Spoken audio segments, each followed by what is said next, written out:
Chapter 916. The Ransom of 700,000 Divine Crystals. Chapter 916. The Ransom of 700,000 Divine Crystals, _ Grand Mountain Range. A beefy giant lay on the ground in the mountain. He looked pale and exhausted. Standing next to him were 5 giant soldiers. They also had wounds all over their body. They stooped, not saying anything, their face dismal. Xiaoman kneeled on the ground. His eyes were watery as he sobbed and called, "Dad." The giant tribe lived in the old Orchid Star. Their population was just several hundred. Na Xian was the only tribal oldie and the one who had the highest realm at the second sky of Ethereal God Realm. Na Xian was the only second sky of Ethereal God Realm warrior of the giant tribe. Under his command was Xiaoman's father, Zhengu, the current chief of the giant tribe. He had the first sky of Ethereal God Realm cultivation base. In the far west of the Agate Star area, he had quite the reputation. At this moment, Zhengu was hurt severely, which was mainly from the damage in his soul altar. His eyes were dim and reflected no light. When Shiyan, Jester, and Li Xiao arrived, Na Xian was frowning, asking the 5 wounded soldiers to explain the situation. Listening to the soldiers, Na Xian grimaced as rage filled his eyes. After Shiyan had arrived, he just listened, not participating in their conservation. Shortly after, he knew what had happened. The old Orchid Star was in the far west of the Agate Star area, one of the most remote areas in the star area. There were around 10 life stars near the old Orchid Star where the members of the Demon Clan and the Monster Clan dwelled. Besides this far west area, there was another strange place, Broken Star Field. Broken Star Field was in the center of the 10 life stars in the far west. Rumor said that it was formed by countless pieces of dead stars. The Broken Star Field was rich with special cultivating materials. Some people used to find original incipient grade materials there. Because of this reason, many lived around this area, and warriors from other regions of the Agate Star area would also often come to the Broken Star Field to collect materials. The giant tribe often went to the Broken Star Field to find some special materials to exchange for divine crystals or something suitable for their cultivation. Anyway, the Broken Star Field wasn't a peaceful place. It was very chaotic. A group of lazy bandits in the Broken Star Field who didn't want to work often robbed the weak forces when they had found something special. This bandit group were dominant forces, so they were confident enough. Zhengu had brought 10 giant soldiers on that trip. They had found a valuable heaven fiery crystal. However, a force came to rob the fruit of their labor before they could harvest the crystals. Of course, Zhengu and the giants wouldn't let them do that. They burst out fighting. The giants won. However, the giants were always kind and friendly. They didn't destroy the others and instead let them leave. Shortly afterward, the bandits came back with more support. They had prepared for a new battle. Zhengu and his giant fellows were beaten up. Not only did the attackers occupy the heaven fiery crystal mine, but they also damaged the giants badly. They had captured 7 giants and asked Zhengu to give 100,000 top-quality divine crystals to exchange for 1 giant. If they didn't submit enough divine crystals, they wouldn't let the hostages go. Those giants would become their mind slaves forever. That force had 2 leaders. Both of them were at the second sky of Ethereal God Realm. Zhengu and his giants weren't their equal opponents. They retreated, defeated. Zhengu had his soul altar damaged badly. His condition was awful, and it would take a lot of time to recover. Although they had Na Xian, they had only 1 second sky of Ethereal God Realm. If they had to fight, they would be defeated again. 7 giants means 700,000 top-quality divine crystals. We can't give so many divine crystals like that. One of the wounded soldiers gritted his teeth. Tribal oldie, we should risk our lives and fight them. I know where their base is. Na Xian was worried. He didn't smile as he used to do. Light sparkled in his eyes continually as if he was considering something. After a while, Na Xian sighed weakly. They have 2 second sky of Ethereal God Realm experts. Our tribe has only me at this level. Zhengu was able to fight once. But he's hurt now. If we have to fight them, nothing good will happen. As the tribal oldie of the giant tribe, he knew what to consider, which was to protect the giants. He didn't let anger confuse him. But we can never get 700,000 divine crystals, one of the others hissed. His eyes were bloodshot like a caged wild beast struggling painfully. Tribal oldie, Jingu exhaled, his face ashen. We can't be impulsive. We aren't. They're equal matches. Not Exine forced a smile. I won't lose my mind. For the future of our tribe, I won't act recklessly. He sighed. Then, he stepped forward and patted Jingu by his shoulder. Glancing at Xiaoman sobbing, he smiled reluctantly. Don't worry. I'll handle this. I won't let our fellows be humiliated by becoming the other's slaves. But 700,000 divine crystals? Jingu wanted to get up. Even if we gather all of what we have, we would still lack a lot. We might have no solution if this happened sometime before. However, while you were away, some distinguished guests came. Not Exine glanced at Shuryen, comforting them. Don't worry. If I say I can handle it, I won't let our fellow giants be imprisoned. I promise you. Listening to his solemn words, Jingu could ease his mind a little bit. However, he was still confused. Take a good rest, Na Exine said weakly, and then turned to the other 5 giants. You all too. Go rest and recover well. The children need you to live well. Wah, Dad. I swear I will take revenge for you. Xiaoman cried hoarsely, clenching his fists. His eyes were watery as he said, I will definitely become stronger. I will kill all of my dad's enemies. Good boy, good boy. I know. You will be stronger than your old man. Jingu's tired face was loving. But you have to promise me that before you are capable, you will never act impulsively. I understand. Dad, I understand. Xiaoman is a good boy. The teenager nodded resolutely, his young and tender face filled with reverence.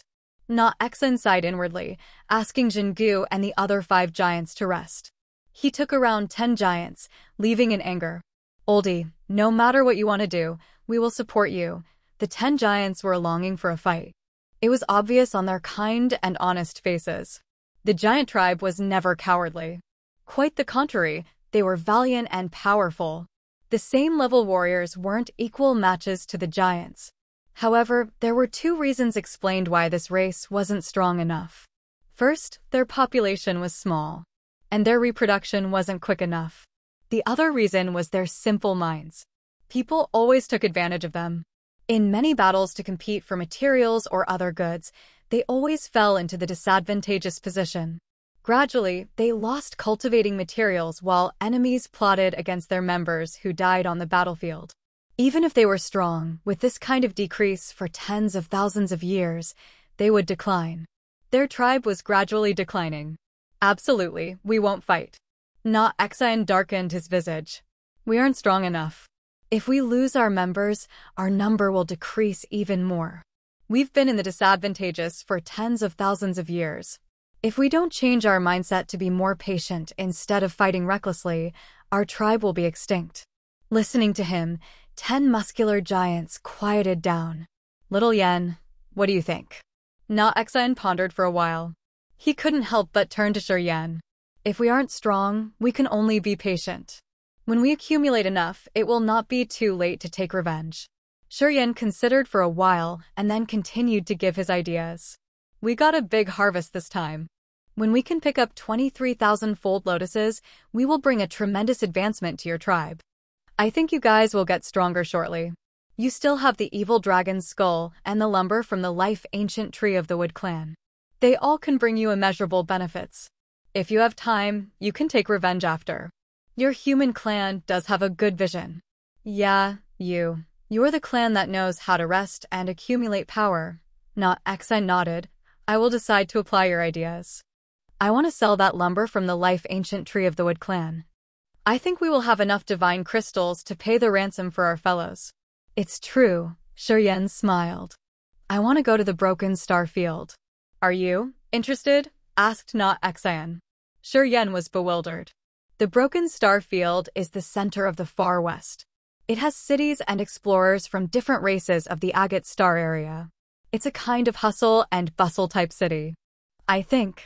After a trip to that place, you will have a better understanding of the agate star area. With only my words, it's hard to understand the area, said Na Xian sincerely. It sounds nice. We don't have many things to do here. Shi Yan thought and then nodded with a smile. All right, I will go with you. Yeah, I need to arrange my people. I will bring some of them. Come here 3 days later. We will depart. Great. Shi Yan arrived at their temporary gathering point. Shi Yan only told Fei Lan, Leona, Yang Tian Emperor, and Long Zhu about the discovery of the thousand-fold lotus and the mysterious ancient city.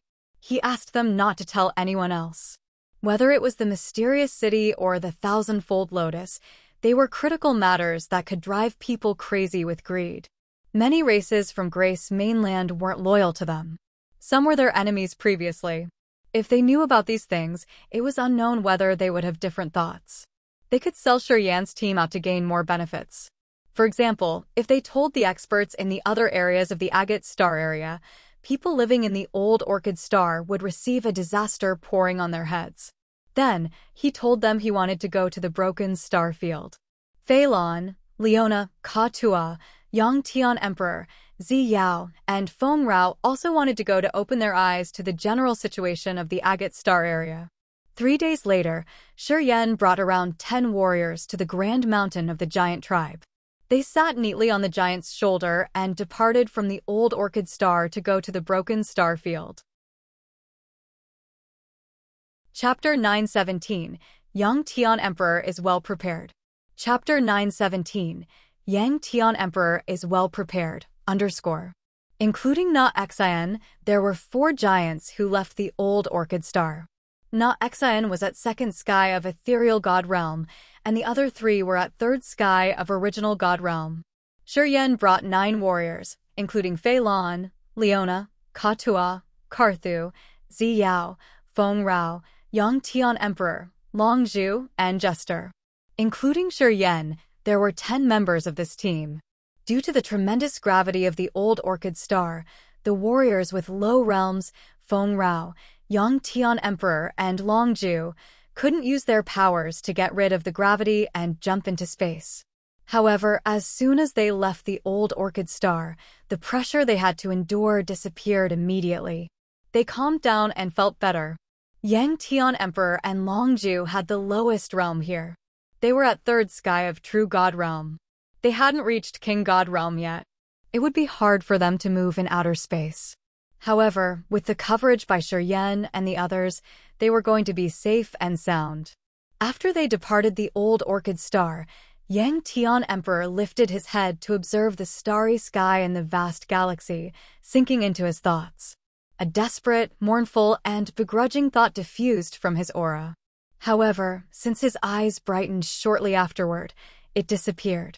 Brilliant light suddenly twirled around his body as his soul altar spun. Na Xian glanced at him and then he got frightened. This kind of power Upanishad is really profound. Look at this energy fluctuation. I think he will break through soon. Shi Yan's eyes brightened. He studied Yang Tian Emperor for a while and then frowned. Speaking to Jester, do you have any suitable pellets to help the warrior break through to King God Realm? Jester felt a pain in his heart and he nodded. Yeah. How many do you want? Cough cough. Long Zhu caught everyone's attention. Speaking embarrassedly, I'm also about to break through. When I was in Grace Mainland, I was just one step away. If the energy there were enough, I would be at King God Realm by now. Shi Yan was surprised. When he knew Long Zhu, the old man had already been at the peak of true God Realm. It was true that he was just one step away from the new realm. After they had arrived in the old orchid star, Long Zhu had prepared to break through. Seeing Shi Yan asking Jester for pellets, he became thick-skinned to ask for one too. Jester was a divine-grade alchemist, the famously talented individual in the Raging Flames star area. The pellets he refined were several levels higher than the alchemist of Grace Mainland. Give me all that you have. Shi Yan pondered for a while and then grinned. I'm just borrowing them. I will pay you back later. Of course. I believe you. Jester wasn't so content. However, he still sincerely took out the pellets from his fantasy sky ring. These bottles have the pellets to nurture the soul and refine the god body. They should be more than enough for them. Yan's eyes brightened, smiling. All right. Don't show me that face. You will receive more in the future. Jester became happy. Remember that you said that. You have to keep it in your mind. Yan, if you don't have enough pellets, I have some here. You can give them to your great-grandfather, Ziyao said softly. Feng Rao was bewildered for a while, and then she hastened to say, I have some too. Haha. Jester laughed happily. They are going to break through to the King God realm from the True God realm. They won't need so many pellets like that. I've given them enough. You girls don't need to do so.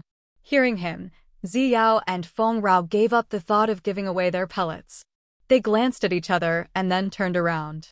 Yan rubbed his nose, pretending to have not seen anything. He divided the pellets that Jester gave him into 2 proportions and threw them at Yang Tian Emperor and Longju. As Yang Tian Emperor and Longju were prepared, they didn't hesitate. They opened up the bottle and swallowed the pellets. After taking in the pellets, just like other warriors when they advanced into the King God realm, Longju started his process step by step. He began to condense his god body first. But Yang Tian Emperor was different.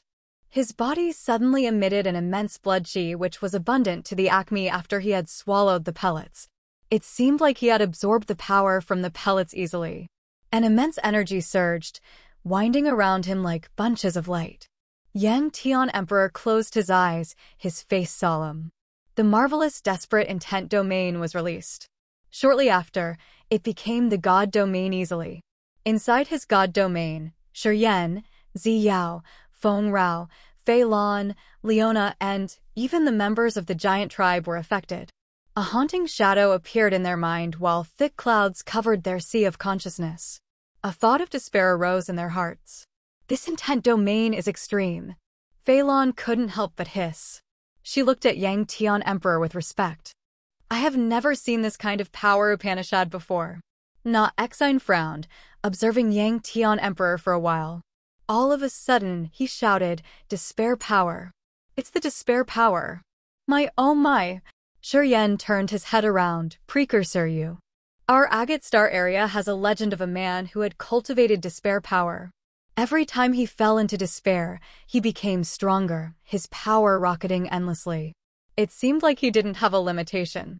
He was the invincible legend of the agate star area. Tens of thousands of years ago, he was the overlord of the star area. I heard that his power was intimidating. He could always challenge people who had higher realms than his. Although he disappeared for many years, we still talk about his legends. Na Exine took a deep breath, his face solemn as he looked at Yang Tian Emperor. The despair power is tough to perceive. No inheritance could generate this power Upanishad. Also, there are no books or scripture about it. Rumor says that only some extreme individuals who are very cruel to themselves can practice this. The giants were scared, looking at Yang Tian Emperor with deep fear. Fei Lan, Leona, and Ka-Tua were also frightened, their faces unnatural. Yang Tian Emperor was the undying legend in the endless, the real overlord. He was the sort of man that Na Exine had mentioned. He was cruel, ruthless, and extreme to himself to break through a realm. Yang Tian Emperor wasn't afraid to initially intrude the demon area, letting demon kings Bo Sun and Qi Yen bind him to the great formation of the demon clan. He was tortured for many years. He had lived as a skeleton inside that magical formation for dozens of years. He understood this kind of pain. He wanted to get in there to endure the torture that wasn't designed for humans. He was absolutely an extreme person. After breaking through to the true God realm, he had finally comprehended the meanings of despair. When Grace Mainland ran out of power, all people fell into depression. And Yang Tian Emperor's realm in the most desperate situation was still increasing. Under the given circumstances of an exhausted continent, he had reached third sky of true God realm in a few dozen years. He was absolutely a genius, one of the most ruthless and extreme kinds of men. Yang Tian Emperor could break through in a place like Grace Mainland and reach high realms. As soon as he arrived in the agate star area, he burst out his outstanding features because he had accumulated for years for this moment. Yang Tian Emperor had the immortal demon blood, and he understood the mysteries of the immortal rebirth secret. He was terrifically wise, resilient, and persistent. After he had collected all the supplements, he seemed to have made the final step. The tremendous blood chi moved like blood snakes swimming in his body. Shortly after, his body became red like a hot iron. Murky air oozed out from his body. Young Tian Emperor's process of refining the god body was several times faster than that of Long Ju. After only 1 hour, Yang Tian Emperor had finished refining his god body. He opened his cold eyes. His pupils seemed more capable of putting people into endless despair. Do you still have more pellets? He looked at Shi Yan. Shi Yan looked at Zi Yao and Feng Rao. The two women understood. They immediately took out the suitable pellets in their fantasy sky rings. They didn't hand them to Shi Yan, but threw them directly at Yang Tian Emperor.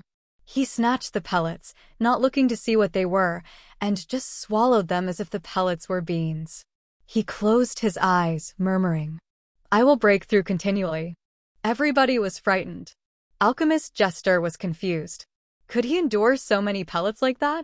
If the number of pellets he consumes is more than he can endure, he will explode. As soon as he finished, his words became true. Yang Tian Emperor immediately shot out blood. His bones cracked loudly. Beams of blood shot out while his vessels exploded, his bones cracking and releasing marrow. At this moment, Yang Tian Emperor looked mournful like a wailing ghost. He didn't have any deliberate gleam like in the past. However, at this moment, he was still cold and ruthless like an ice rock. He didn't seem to feel the pain. People could even see a crazy, insane smile on his mouth. A madman. A crazy devil. A maniac. Na Xian, Fei Lan, Leona, and Ziya looked at him bewilderedly. They also had the same thought. From the true God realm, he takes one step to enter the King God realm, condensing the God body and creating the God domain. He had them done in one vigorous effort and continued to enter the second sky of King God realm. Have you ever seen or heard of anyone like him? Karthu felt that his throat was dry, licking his lips and looking at Leona with a forced smile. Leona was called the Crazy Devil in Raging Flame Star area. She furrowed her eyebrows. The scars on her face twitched, her eyes complicated. No, never before. Fei Lan looked at Na Xian. Na Xian shook his head, giving a forced smile. It's not very likely. Basically, it's not easy to enter the King God realm from the true God realm.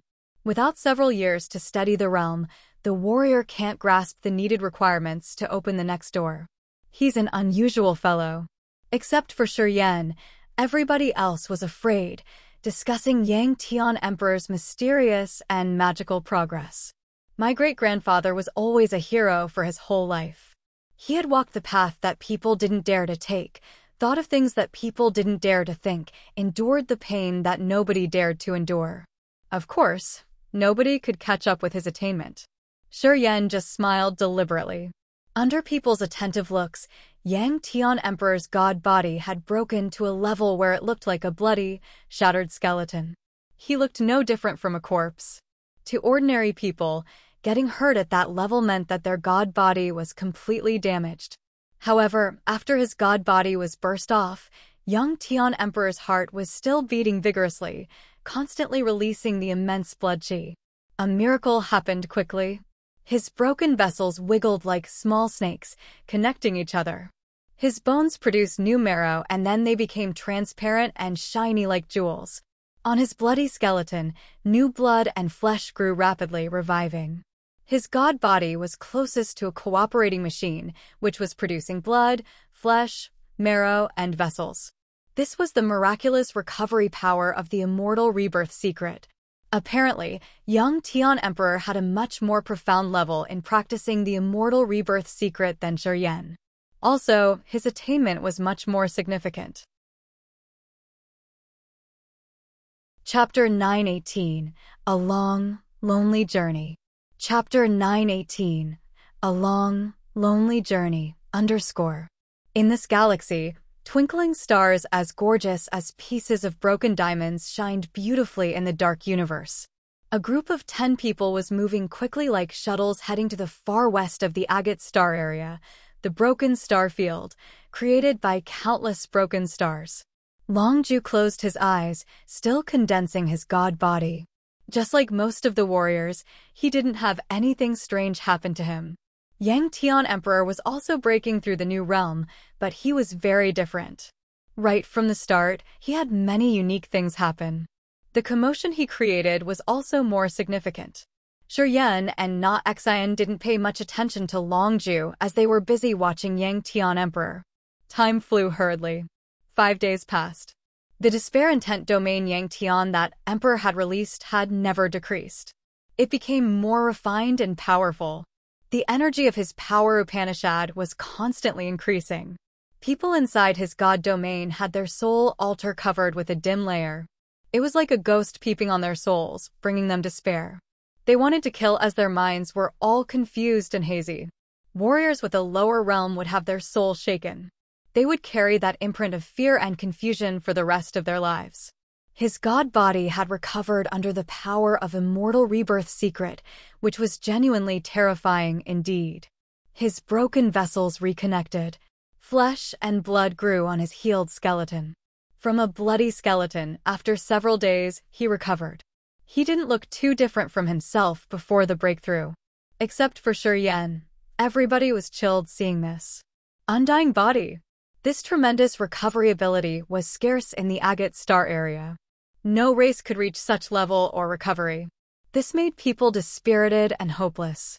They thought that Yang Tian Emperor had received favors from God, but they didn't know what he had experienced or what he had paid to gain his today's attainment. Yang Tian Emperor's body refining was finished, but his realm was still progressing. He stood neatly as his soul altar quietly spun. The energy of his power Upanishad rolled massively and became more intimidating. Gradually, Na Xian and Fei Lan felt like they were witnessing something unbelievable. They thought that it was so unreal. Usually, when the warrior broke through to the new realm, it was hard to grow. However, Yang Tian Emperor had broken this chain. While he was breaking through, it seemed like his realm was increasing unlimitedly. He still slowly and steadily walked forward. After 10 more days, Yang Tian Emperor's soul altar gradually calmed down. His terrifying god domain quietly dispersed. People finally felt relaxed a little bit. Then, Yang Tian Emperor woke up. His visage was calm and natural, his eyes peaceful and quiet. Although the desperate intent domain that frightened people had disappeared, the feeling that it brought to them was still winding around their sea of consciousness. They always had an unknown pressure that they couldn't describe. Great-grandfather, how do you feel now? Yan was smiling, asking seriously. Yang Tian Emperor had something different in his eyes. He nodded, speaking coldly, not bad. The second sky of King God Realm. Yeah, I've lacked a little bit. Or else I would have entered one level further. Listening to him, people had their eyes sparkle strangely as they were perplexed. Yan, I'm not going with you guys more. Yang Tian Emperor pondered for a while and then spoke all of a sudden. Yan was surprised. Why? Yang Tian Emperor turned his head, looking at a place deep in the agate star area, his eyebrows twitching. He spoke faintly, I don't know why something in the star area has attracted me. While I was breaking through, a vibe came to my soul altar. I think I should go there alone and check it out. Also, I need time to stabilize my realm. Something attracted you. Na Xian's voice was dry as he had a strange thought. He shook his head to clean that thought away. Can you tell me more details? Yan, Fei Lan, and Leona looked at him in astonishment. I can't say, Yang Tian Emperor shook his head, but I'm sure that this is important to me. It can help me and give me more benefits. Then, great-grandpa, you have to be careful. The agate star area isn't similar to our Grace mainland. There are as many experts as trees in the forest. There are many different races here. Although you've reached the second sky of King God Realm, you can't always act rashly. Be cautious, advised Yan. Of course, he didn't oppose that. Yang Tian Emperor wasn't a man who acted without a clear target. If he wasn't sure, he would never speak about it. If he spoke about something strange, he definitely understood and confirmed it. The agate star area was a high-quality star area with endless mysteries. If Yang Tian Emperor could harvest something there, Yan would feel happy for him. He wouldn't stand in his way. You should also be careful. Young Tian Emperor smiled, speaking to him softly. This star area has many strange things. You always cause trouble, but you're a person of discretion. I hope you will always be watchful and know your goals and direction. Pausing for a while, he glanced at Longju, not saying more. He nodded to other people and then diverged. Breaking through to the second sky of King God Realm, he could walk into the void without worrying about the energy storm grinding him into powder. When he departed this time, people were all looking for the day he came back. It was unknown why they all felt that when they saw him again, he would surprise people again. Yang Tian Emperor's lonely body flashed, dashing into the void and disappeared.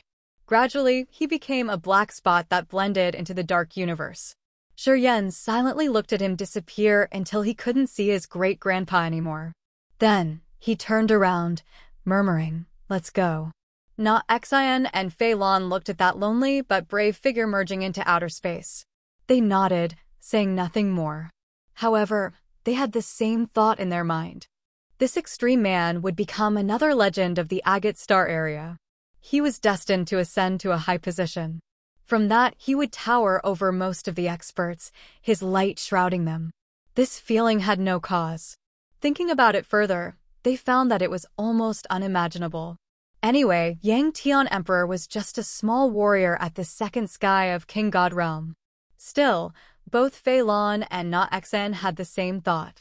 They thought that it was evident that he would reach such height.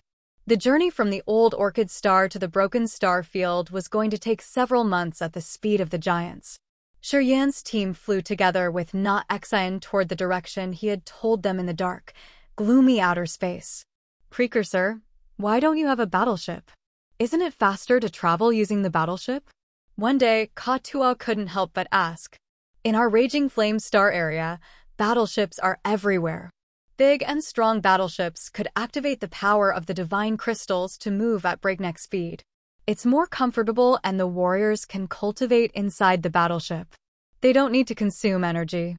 It's much easier, right?" When Jester and Ziyao heard Ka-Tua say that, they couldn't help but turn to Na Xian. Na Xian beamed a forced smile, sighing, "The battleships are the main vehicles in the Agate Star area. High-level battleships are very dangerous and famous. However, our race is special." "Why do you said so?" Ka-Tua was curious. "Most of the battleships in the Agate Star area aren't suitable for our tribe." Na Xian was a little bit embarrassed. "Our physiques are too huge. There are no suitable battleships for us unless we got it customized. However, the cost would be very high. We don't have much, you know." Ka-Tua understood. "Oh, that's why. The giant tribe were all giants, so they would need a particularly customized battleship. However, it would cost a lot of divine crystals. The giant tribe wasn't wealthy enough to afford a battleship like that. That was why their tribe had never had a battleship. They had to use their physical power to move in the void. How many divine crystals is equivalent to lumber of the life ancient tree? Is it enough to redeem your fellows? And with whom do you do business? Is it safe?" Yan thought and then asked seriously. Na Xian smiled. "The lumber of the life ancient tree of the Wood Clan is absolutely priceless. I can't assess how much we can exchange for it, but I'm sure it's not just 700,000 divine crystals. And to who we would exchange with, you will know when we arrive at the broken star field. That area has a large-scale exchange market which is safe and fair." As he said that, Yan eased his mind and spoke. "Seems you do have a plan, Precursor." "Yes, I have a target." Na Xian didn't conceal anything. "He's called AI Fu. He's at second sky of original God Realm cultivation, which is not really strong. However, he's the owner of the most modern and official exchange market. It's also the safest and fairest market in the broken star field." Yan was surprised. If he is only the second sky of original God Realm cultivation base, how can he guard the broken star field? What does he depend on? Everybody was curious, but they couldn't explain why. The broken star field was unique. It was formed by countless pieces of broken stars. It was incredibly vast, hiding magical and dangerous things. It even had some original incipient grade materials. Explorers of other races who came to this place could even be at ethereal God Realm.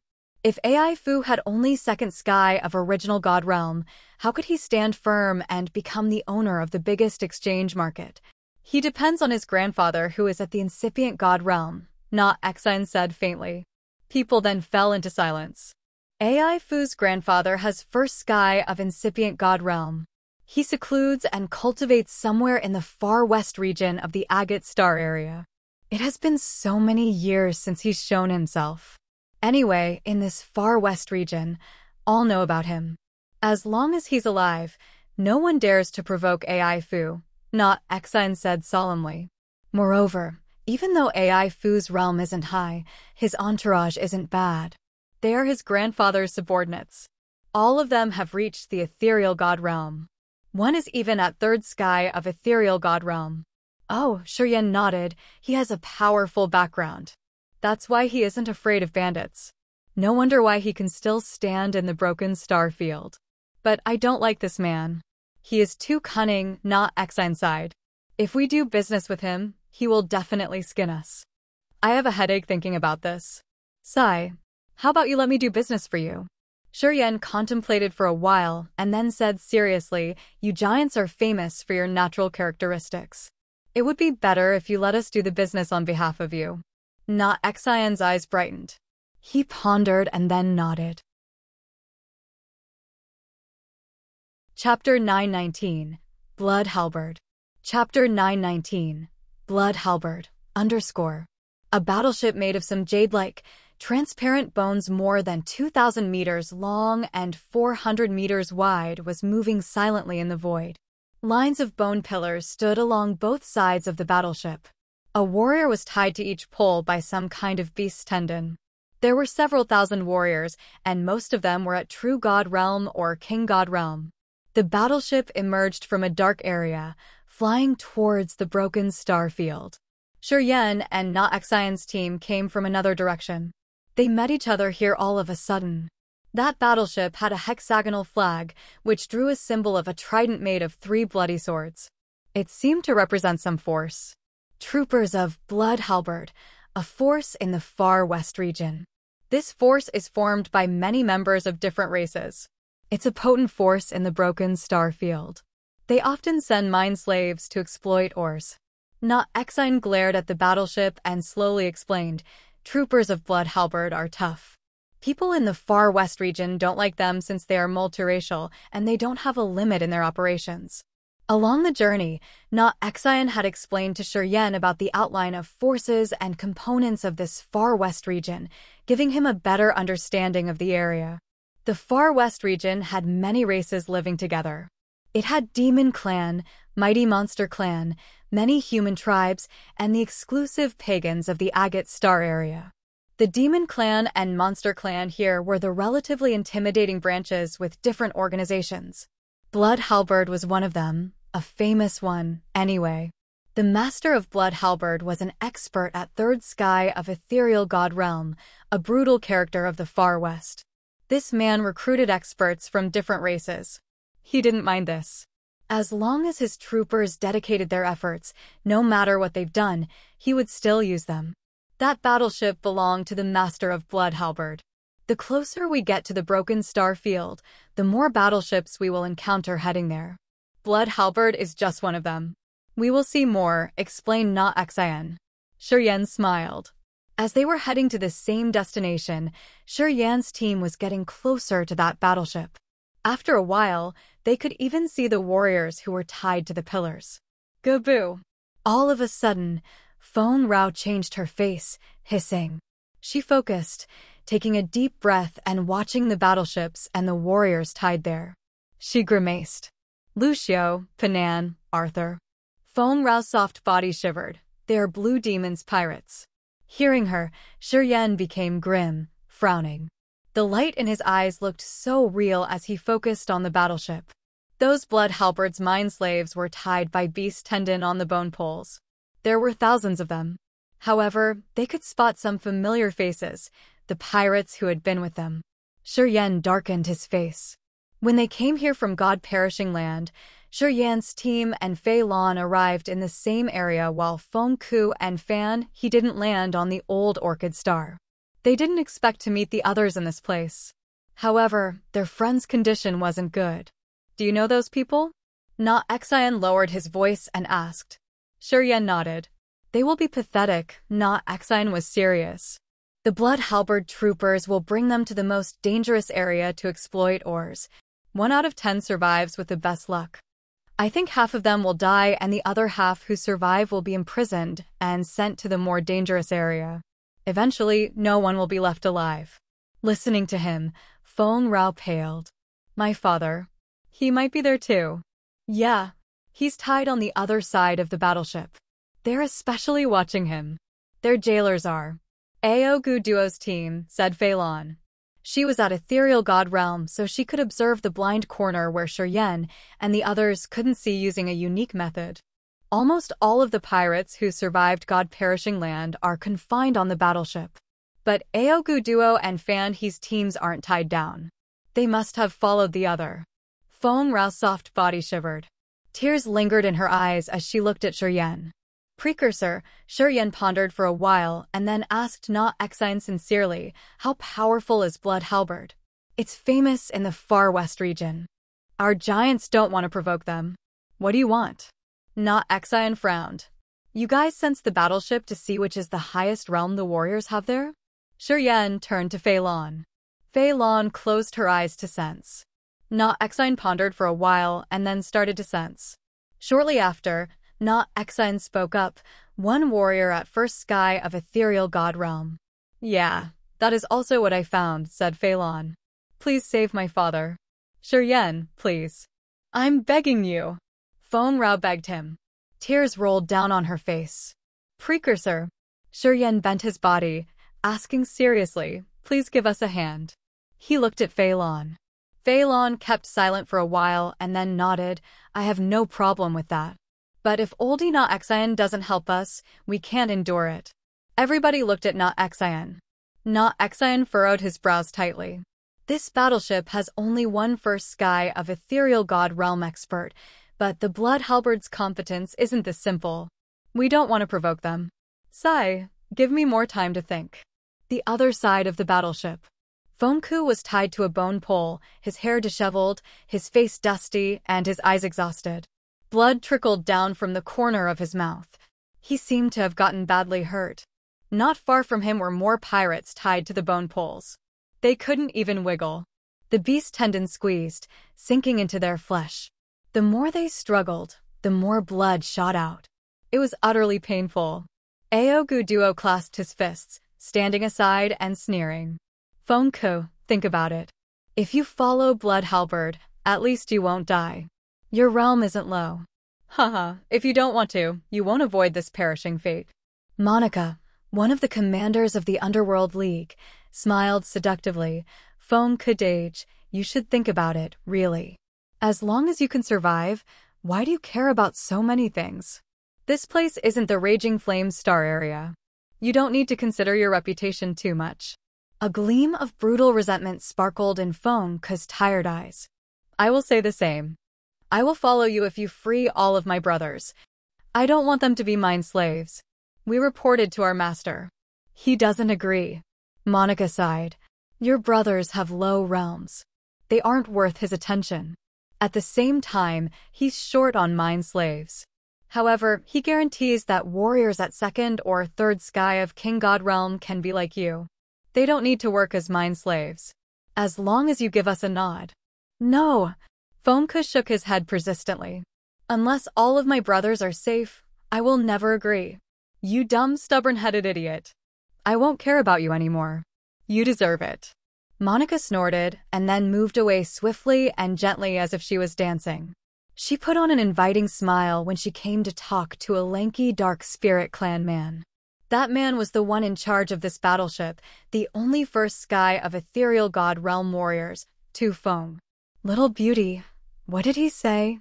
Tu Feng smiled until his eyes narrowed. He stretched out his hand, striking Monica's waist, which was as slim as a bee's waist. You're looking delicious. When we get to the Broken Star Field, I will give you something good. Then I have to thank you in advance, Dage. Monica smiled charmingly. However, she spoke to him begrudgingly. He is the same. He wants us to let all of his brothers live well. That is how he will agree to follow us. This man fails to appreciate my kindness? Tu Feng sneered. Our master needs more mine slaves. What's good keeping his trash brothers? Of course, they will become mine slaves. If I didn't consider his competence, I would have killed him already. Okay, when we arrived at the Broken Star Field, if he's still stubborn, he will become a mine slave too. I'll let him die in the most dangerous area. Dage, you have to love me. You have to say good things about me to our master. I don't want to do laborious work. Monica said charmingly as she proactively stepped forward like a slithering water snake. Her milky breasts caressed Tu Feng's arm. Tu Feng enjoyed it, his smile becoming lecherous. Don't worry. How can I let you work hard? I don't even dare to use more force to protect you when you're in my arms. Monica felt content. Her smile bloomed invitingly, her bearings seducing. Dash. If I help you, I will bear the flame of energy from the Master of Blood Halberd. It will bring disaster on the heads of our clansmen. Not Exine pondered for a while, and then forced a smile, shaking his head continually. Who will know about this? Yen was surprised. Of course, they will know. After we rescued them, someone will leave and report to their superior, said a giant uneasily. Haven't you suffered enough? Yen put on a cold and harsh visage, his eyes chilled. Did I say I would let them leave alive? You giants are nice and kind, but I'm not. If I want to attack, I won't spare anyone. I won't let the news spread. Not Exine and the giants changed their countenance. There are almost 100 of them. Do you want to kill them all? You. How could you? The giant spoke again. Precursor, I only need your help with one thing. Yen took a deep breath. You help us hold that first sky of ethereal god realm warrior back. You can find him for a while. Just leave the rest to us. Since Fei Lan was at first sky of ethereal god realm, when the strongest expert of the opponent was held down, even if they had 100 members, they wouldn't be able to resist Yan's slaughter. Leona at third sky of original god realm also provided powerful support. She could damage them severely in just a blink. As he knew each other's competence, Yen was confident. If you just need me to restrain that one for a while, oh okay. I can help you. Not Exine frowned, but we won't help you massacre people. It's hard for us to kill weak people unless it's to defend ourselves. Okay then, Yan's face became colder. Turning to Fei Lan, he said, I hope you guys can clear them all. How about Aogu Duo and the others? Karthu said softly. He used to be a member of the Dark Firmament Divine Nation. Kill? I'll do it myself, Yen said without any hesitation. He grinned. It's time to accomplish my pledge from that year. Chapter 920. Today, I come to fulfill my pledge. Chapter 920. Today, I come to fulfill my pledge. More than 10 years ago in Purgatory Star, he used to exaggerate that he would kill Aogu Duo in 100 years. That year, people thought he was crazy. They felt that he didn't care about logic and that his bragging would never be fulfilled. Today, he'd reached original god realm. Although he was still one level behind Aogu Duo, he believed that he had the competence to hunt Aogu Duo down. It was time to fulfill his pledge. Tribal oldie Na Xin asked his giant fellows to leave the scene. They silently moved pretty far from the battleship so that people there wouldn't see them. Then, Na Xin closed his eyes, spinning his soul altar. The ethereal extent flew out from his sea of consciousness, slowly shrouding the battleship. On the battleship, Tu Feng was teasing Monica, thinking of finding a quiet place to have a better talk with this inviting woman.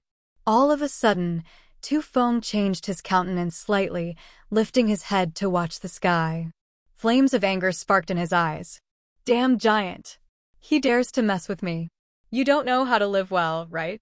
Tu Feng snorted, pushing Monica aside and then sitting down cross-legged. His ethereal extent was also released, flying up. It was a vast forest with thick wood energy fluctuation. Huge trees grew fast. In just a blink, they filled the space on the battleship. When ethereal god realm experts fought, they depended mostly on the ethereal extent. These two weren't an exception. Tu Feng's ethereal extent pushed Na Xian's ethereal extent. Trees and vines in the forest wanted to entangle Na-Xian's ethereal extent like countless tentacles. Mountains appeared in Na-Xian's ethereal extent from thin air. They heavily pressed down little by little.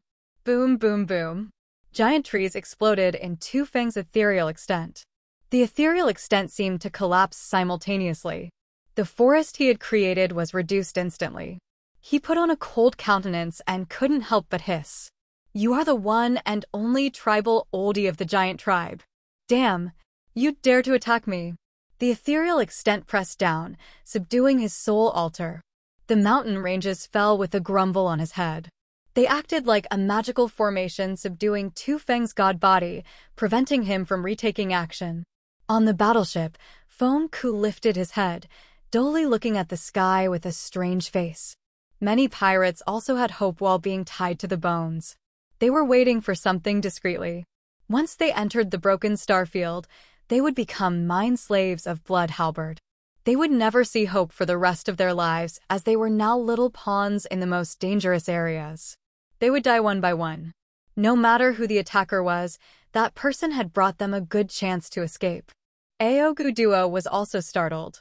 He shivered inwardly while looking at the sky above his head. An ethereal god realm expert. Who is that? As he was at second sky of original god realm, he knew that the battle between ethereal god realm warriors had things to do with the ethereal extent. However, he couldn't resist the power of nature to recognize Na-Xian's existence. He couldn't see Na-Xian, but he saw a man he knew. Aogu Duo's face darkened, unable to hold down his fear, shouting, "Shiryen!" A shadow emerged from the dark place. He was moving at breakneck speed with a huge sword and torrential blood chi.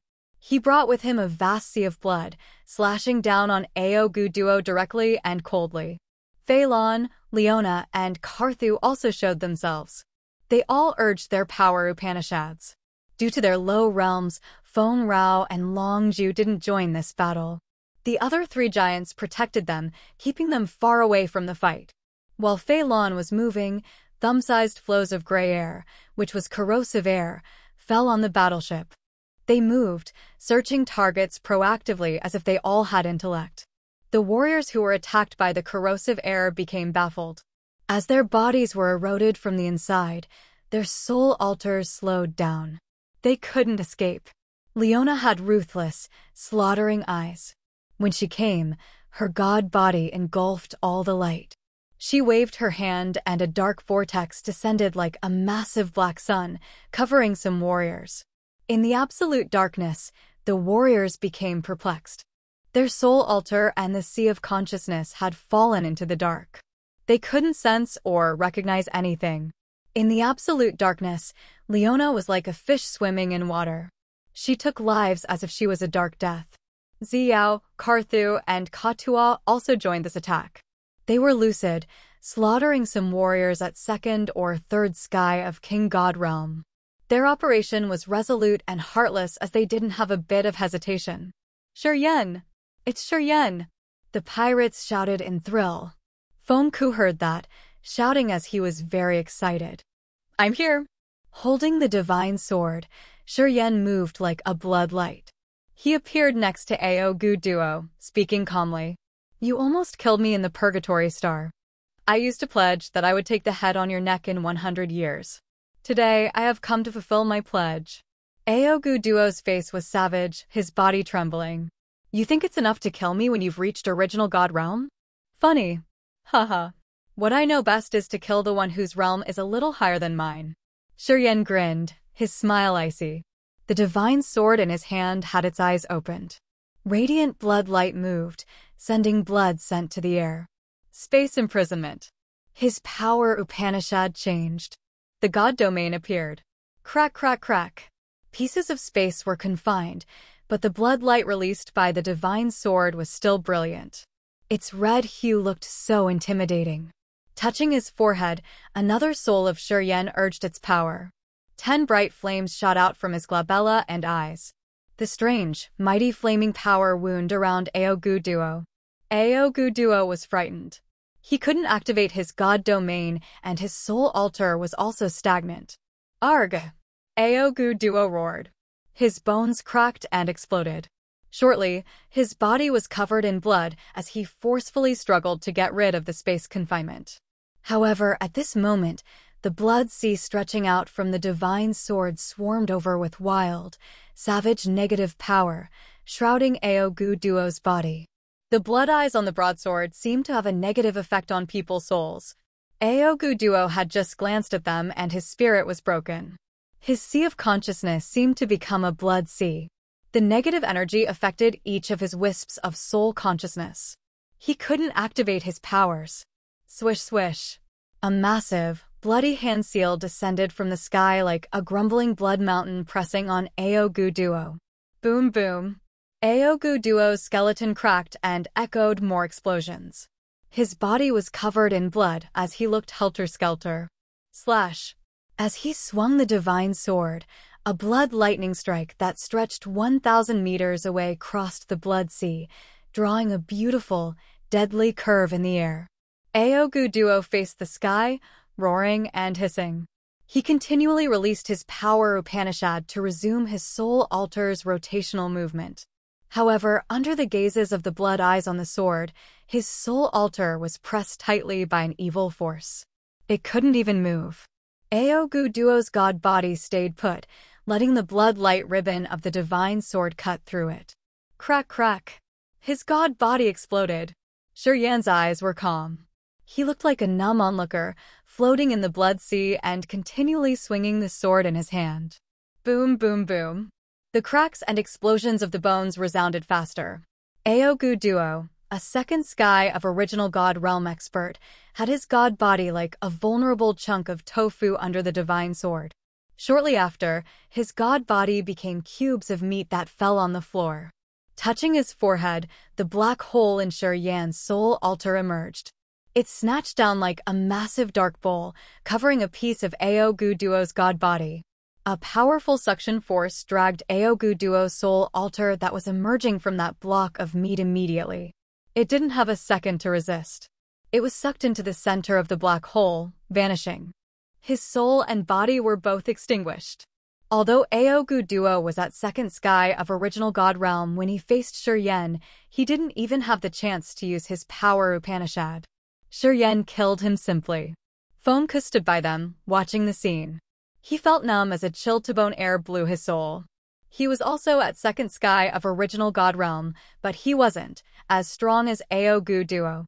If Yan could kill Aogu Duo easily, it wouldn't be a hard task for him to kill him too. He remembered the first time he met Yan. How long has it passed? When did he become so powerful? Fomka took a deep breath to press down the mess in his head, asking hastily, "Where's Feng Rao?" "She's fine. Don't worry." Yan chucked, "Let me free you from your bind. It's dragon tendon." "Can you?" Fomka screamed in surprise. Yan didn't answer. He acted to show him. His wrist flickered, controlling the divine sword to cut the tendon easily. Fomku was startled. "What a sharp sword." "Haha. If you are free, would you mind killing all the ones who have jailed you and your brothers here?" smiled Yan. "All right." Fomka stretched his body. Thunderbolts flashed around his body. He joined the battle immediately. Yan chuckled, cocked his head to see the divine sword. "You should be at original incipient grade, right?" "Yan! Yan!" A female shrilled, calling for him from afar. She sounded pathetic and hasty. Yan turned around, finding Bairo. She was shivering, looking at Phelan, Leona, and Katua. They didn't show mercy to anyone. Their attacks were all lethal. Many warriors she knew were killed in front of her. Frowning, Yan exhaled. Spare by Tian's people. That year, Tian had given him face and spared Katua and his brothers. When they were in Heaven Punishment City, Tian had treated him well. From the beginning to the last moment, he just wanted to recruit Yan. He even wanted to use his beloved daughter to create a relationship with him. Yan had a good feeling about this man. Thus, he said that to save his people. He had actually saved Tian and his people from this culpa. Phelan and Leona didn't kill Tian's warriors. They then became the survivors of this great disaster. Chapter 921. You're dead. Chapter 921. You're dead. _ The battle happened faster than Tian thought. On this battleship, the strongest warrior was the person at first sky of ethereal god realm. Xian had subdued him right from the start. As he couldn't wiggle, he had no free time to care about others. Fei Lan was also at ethereal god realm. She could kill almost all the warriors in this battle except for that guy. The battle favored one side. Only Fei Lan herself could trouble the blood Halberd on this battle, making it seem as if the sky was falling on their heads. She had killed half of them. Leona was at third sky of original god realm with an extraordinary power Upanishad. She was infamous for raising blood showers wherever she passed. She had massacred many times in the dark. Tian killed Aogu Duo and then ran around the battleship to absorb essence chi of the dead. He released the black hole to swallow the soul altar from the dead too. After he had reached original god realm, 720 acupuncture points in his body had upgraded. Now, he could absorb more essence chi. On his way, essence chi flowed into him like currents of a flood. His acupuncture points took all of them. It felt so good. He had never had such a feeling before. The black hole swallowed the soul altars and refined them, releasing pure energy and giving a tonic to his soul altar. It made his soul altar comfortable and refreshed. He guided a part of that kind of energy to the blood vein ring. He knew that the ring needed it. When the ring spirit woke up, it could give him further direction for his development. A graceful figure ran away from the back deck of the battleship, trying to sneak towards the broken star field's direction. Tian was startled. He hissed and then dashed after her. Swinging the divine sword, the blood sea emerged again. It looked like countless clusters of blood clouds blocking that figure. Tian flashed and then disappeared like a beam of blood light. He reappeared in that blood sea. Where are you going? Holding the huge sword, he stared at that woman, asking coldly, "Little brother, why do you need to kill us all? I don't have any grudge against you guys. Please show me mercy." Monica's charming face shivered, trying to look vulnerable. "I'm also a pitiful warrior. Everybody comes from the Raging Flame Star area, right? Just consider that we used to be on the same side. Sorry, I have my reasons to kill you. This time. I can't make mistakes." Tian shook his head, his eyes cold. Strange light sparkled in Monica's beautiful eyes. She suddenly danced at her spot, her thin silky dress floaty. She looked stunningly charming, licking her succulent red lips and trying to be cute. "Let me serve you." She cocked her head, beaming a beautiful smile. She was like a flame attempting to enter masculine bodies and give men the best sensual pleasure. On the other side of the battleship, Fei Lan threw a glance, frowning. That slut knows mind power Upanishad and seducing technique. That kid is indeed vigorous. Can he stand it? She was asking Leona. He'll be all right. Leona's eyes were gloomy and cold. As he has inherited the strongest power Upanishad, his mind should be firm enough. If he sinks in that seducing technique, it means that our precursor was wrong about him. Fei Lan nodded. Yeah, that's true. When he killed Aogu Duo, he made it clear and clean. He didn't look like a fool. Okay then. We won't care about him. We should start chewing the toughest bone. Leona nodded. Immediately, they looked at Tu Feng, the first sky ethereal god realm expert who was sitting cross-legged. Tu Feng was bound by Xian's ethereal extent. At this moment, he was enduring with pain. Sweat beaded his forehead. It looked like he was trying his best to resist. Fei Lan and Leona exchanged looks and then moved like ghosts towards Tu Feng. Their corrosive power Upanishad and dark power Upanishad were released almost at the same time, looming over Tu Feng. Tu Feng's body shook. He opened his eyes wide as a cruel smile appeared on the corner of his mouth. Boom! The mountains floating above his god body pressed down with the weight of billions of gene. 1 gene equals 0. 5 kilograms equals 1 lbs. Boom! Tu Feng's god body exploded.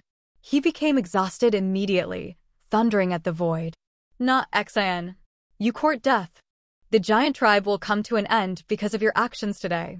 Not Xian's eyes became cold while he was floating in a dark place in the void. He was struggling inwardly. If he dies, your giant tribe can avoid a disaster. If he's alive, you guys will have a lot of trouble. Feng Rao was calm, giving a suggestion. You're on it. Why do you have to tie your hands? For the future of the giant tribe, I think he must die. Na Xian was struck. He finally got it and nodded, all right. I'm going to break the rules that the giant tribe has kept for tens of thousands of years. I will kill him. He finally used his power. Transparent sharp sabers with the power of 5 elements were formed in his ethereal extent. Abruptly, countless sabers darted from the sky like a sprinkle, thrusting Tu Feng's god body. Fei Lan looked solemn as the erosive energy was shot out from her 10 fingers. It looked like she had released 10 eccentric snakes winding around Tu Feng. Leona squinted, slapping the air. A dark sky descended, hanging above Tu Feng's head. Tu Feng's sea of consciousness had no light remaining. His soul and the soul altar seemed to have separated. They lost the rotary connection. This meant that Tu Feng was officially over. He had no hope of surviving. On the other side of the battleship, Monica was so inviting as she gently got undressed, showing her snow-white, flawless body that looked like a piece of dazzling, exquisite porcelain art. She was dancing swiftly. Layers of soul energy rippled and surged. Beautiful sceneries appeared in her god domain. Many maidens in different bearings emerged. They were trying to show their best attractive features as if they wanted to drag any man into their warm, soft, and fragranced body and never leave. Her mind power Upanishad could put the warrior's mind in disarray and sink his soul and sea of consciousness. Is this fun? Shuryen asked calmly. The divine sword in his hand shot out a beam of blood light, which then shattered the beautiful sceneries with the charming maidens. Soul bind. Shuryen's eyes were garnet with a devil light. Negative energy gushed out like a raging flood as he attacked Monica. Only with the first look at his eyes, Monica felt like she had fallen into an endless blood sea. She wiggled in the dense blood plasma hopelessly. Although she used mind power Upanishad, she was affected by Shuryen's negative moods. She couldn't keep her mind clear and sound anymore. She didn't know that Shuryen had absorbed a lot of essence chi from the dead in this battle. His 720 acupuncture points had generated abundant and dense negative moods like a vast sea. He was about to crack. Her appearance drained Shuryen. As they were gazing at each other, the multiplied negative moods were sent directly to Monica. Ordinary people couldn't endure so many negative moods at the same time. Monica understood mind power Upanishad, so her sensibility was much more powerful. It meant that she had to bear multiplied energy of the negative moods. Monica couldn't stabilize her soul, sinking in the illusion of the blood sea. She couldn't use her own energy to get rid of it. You're dead. Shuryen lowered his voice, muttering. His voice brought negative moods, overflowing Monica's sea of consciousness. Monica's eyes became gloomy. Her vitality drifted away rapidly. Her smooth, soft body gradually paled, losing its blush that showed good health. Her vitality seemed to be drained away. She didn't feel anything and she looked as if she was happy to die. Shortly after, her charming body was as pale as a sheet of white paper. The last beam of light in her eyes vanished. Her soul altar was struggling in the sea of blood, unable to fly away. Shuryen released his black hole to engulf her soul altar. She was at the same realm with Aogu Duo and Shuryen could also take her life away easily. He had used the negative energy to intrude her soul altar and the sea of consciousness. Slowly, he snatched her vitality. Monica turned into a cold corpse.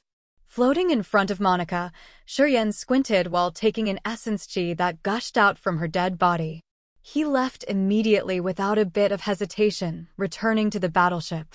On the battleship, Tu Feng was covered by darkness. He was corroded and subdued by the ethereal extent. Being killed was just a matter of time.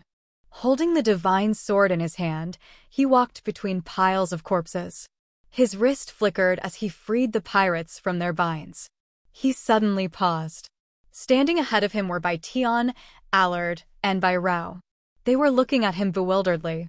Staying by Tian, Alchemist Jester frowned as he got absorbed into his thoughts. Why did you follow them? Shuryen sighed. Bai Tian turned around to look at Allard and Bai Rao, speaking calmly. I wanted to seize a chance for them to survive. If I followed them, they don't need to work. Of course, without them, perhaps I would have still followed them. I'm a weak warrior, and weak warriors have to depend on the strong ones to survive. I had no choice. Shi Yan kept silent. I will remember your favor today. Bai Tian looked at him, speaking seriously. If I can survive, I will pay you back for your favor. I believe that if I have time, even if I'm in the Agate Star area, I can still thrive. If you don't mind, you can go to the old Orchid Star. My fellows are all there, invited Shi Yan. Okay, I have no place to go anyway, Bai Tian smiled begrudgingly. Pausing for a while, he looked at Jester, and then spoke. All of a sudden, Jester had contacted me when I was in Heaven Punishment City. He used to receive favors from the hegemon of the Underworld League. Of course, it's not important today, but I still wanted to tell you that. Shi Yan was surprised. Jester woke up from his thoughts, smiling embarrassedly. I followed the hegemon for a while. I departed with you guys as he had asked me. However, I can't return to the Raging Flame Star area now. I hope you won't mind things in the past. He was an insider of the Underworld League among the pirates. They had plotted something. However, man proposes and God disposes of. Nothing would matter now. It's okay. You should follow me from now on, Shi Yan chuckled. Chapter 922, Energy Divergence. Chapter 922, Energy Divergence, _ Crack, crack, crack. Tu Feng's god body exploded. A powerful tearing force expanded from Tu Feng's body. The shockwave crushed some pirates into pieces. Shi Yan discolored, and he couldn't help but shout, all retreat from this battleship. Carthu, Ziyao, Feng Rao, and the others were frightened. They immediately jumped off the battleship. Feng Ko and the pirates ran helter-skelter. Shortly after, most of the people on the battleship had run away. Only Shi Yan, Fei Lan, Ka Tua, and Leona stayed. Boom! Tu Feng's body was like glass falling on the ground. Fine cracks appeared first. Then, the entire body shattered like the ground jade. His bones were still glowing. Endless essence qi gushed out like water, discreetly congregating in Shi Yan's acupuncture points. His 720 acupuncture points dissolved essence qi like massive seas. The vortex in each acupuncture point was revolving madly. Under Shi Yan, not Xian, and Fei Lan's cooperation, Tu Feng, a first sky of ethereal god realm expert, couldn't resist any longer. His god body collapsed first. The ethereal god realm warriors had tremendous energy in their bodies. Shi Yan, with his wide-open acupuncture points, was almost overloaded. He had to concentrate to keep his mind lucid. Although his god body had exploded, his ethereal extent and the soul altar weren't killed yet. They struggled to get through not Xian's barrier. Fei Lan's corrosive energy turned into many gray lines like thousands of ropes tying down Tu Feng's soul altar. Leona released dark power Upanishad, which ghostly covered all the light. Tu Feng's sea of consciousness was now a pitch-black place, preventing him from connecting with his soul. Na Xian's ethereal extent snatched down from the sky, affecting the entire space. Tu Feng couldn't sneak away. At this moment, Shi Yan opened his eyes wider as he was apparently reluctant. He had never devoured the soul altar at ethereal god realm before. He understood that once he swallowed Tu Feng's soul altar and refined it, it would be a great help to him. However, he wasn't so sure if he could endure it or not. If it was greater than his endurance, the effect would perhaps be reversed. He was hesitant, struggling in his mind. We can't let his soul altar flee. Or else all of us wouldn't be able to escape Halberd's pursuit. Leona shouted with a cold, brutal face. Crush his soul altar! Fei Lan and Na Xian had tried their best to break Tu Feng's soul altar. However, Tu Feng's realm was profound at ethereal god realm. After his soul altar had left his god body, it could temporarily get rid of rules of nature. If he tried his best to flee, Na Xian wouldn't be able to blockade him completely. Seeing that Tu Feng's soul altar was about to get rid of Na Xian's confinement, Shi Yan finally made up his mind begrudgingly. Touching his glabella, his three-tiered soul altar flew out. An evil aura emitted from the black hole in his soul altar while it was enlarging. It looked like a dark mouth, forcefully swallowing Tu Feng's soul altar. Under that evil aura, Tu Feng's spinning soul altar halted. Tu Feng's ethereal soul was so frightened as if it could sense some danger. It hissed inaudibly, activating all kinds power. However, no matter how compelling his power Upanishad was, it couldn't help him flee away. The entire four-tiered soul altar was pulled into the black hole that was created by Shuryen. The original soul on Shuryen's soul altar suddenly projected a malicious blood light from the blood mark on its forehead. The evil energy that could affect people's mind rippled, engulfing Tu Feng's four-tiered soul altar. Tu Feng's aura disappeared completely right at the moment that the black hole devoured his soul altar. Fei Lan and Leona were also frightened because of the evil power Shuryen had just performed. Tu Feng was dead. His soul altar and god body were gone. Shuryen had taken in the essence chi from his god body and the soul energy from his soul altar. A disorderly energy emitted from Shuryen's god body. Each of his acupuncture points was shivering. Negative energy diffused thickly. His skeleton resounded cracking sounds unceasingly as if he had firecrackers installed in his body. Boom! The headband on Ka Tuo's forehead suddenly exploded, revealing a blood mark. Boom! The same blood mark appeared on Leona's forehead. Fei Lan emerged right after her. The wrinkles on her forehead stretched as the identical blood mark emerged visibly. Swoosh, swoosh, swoosh. Beams of blood light shot out from Shuryen's 720 acupuncture points. They turned into pure energy, flowing to the blood mark on the forehead of Ka Tuo, Leona, and Fei Lan. At the same time, bright light dots filled Shuryen's soul altar. They were vigorous vitality. The crystal-clear soul altar also entered the blood marks on their forehead like fireflies. The three of them were worried as they didn't know what was happening. However, when the blood light and soul energy light dogs entered their blood mark, their eyes brightened up instantly. They were thrilled. From Shuryen as the fountain, blood light from his acupuncture points, and the soul energy from the black hole in his soul altar diverged into 4 beams. One flooded Shuryen's body, and the other 3 poured into the other 3's blood marks respectively. Fei Lan took most of the mysterious energy and then Leona. Ka Tuo and Shuryen had received almost the same proportion. The 4 of them all had the same blood mark. However, the other 3 had their marks on their forehead while Shuryen had it on his original soul. Apparently, Shuryen was the giver. He kept and gave away energy. Fei Lan, Leona, and Ka Tuo had received the excess energy that Shuryen couldn't absorb. There were around 100 warriors on the Blood Halberd battleship, and many of them were at King God Realm. They had around 10 original God Realm experts and 1 ethereal God Realm expert, which was Tu Feng. After they had been killed, Shuryen had discreetly harvested their essence chi and soul altars. It seemed like he couldn't take in such an enormous amount of surging energy. Fei Lan, Leona, and Ka Tuo shared something in common with him. All of them had the identical blood mark, and this blood mark was able to receive Shuryen's energy directly. At the moment his energy was emitted, they connected to him proactively. The battleship had many damages, floating silently in the galaxy.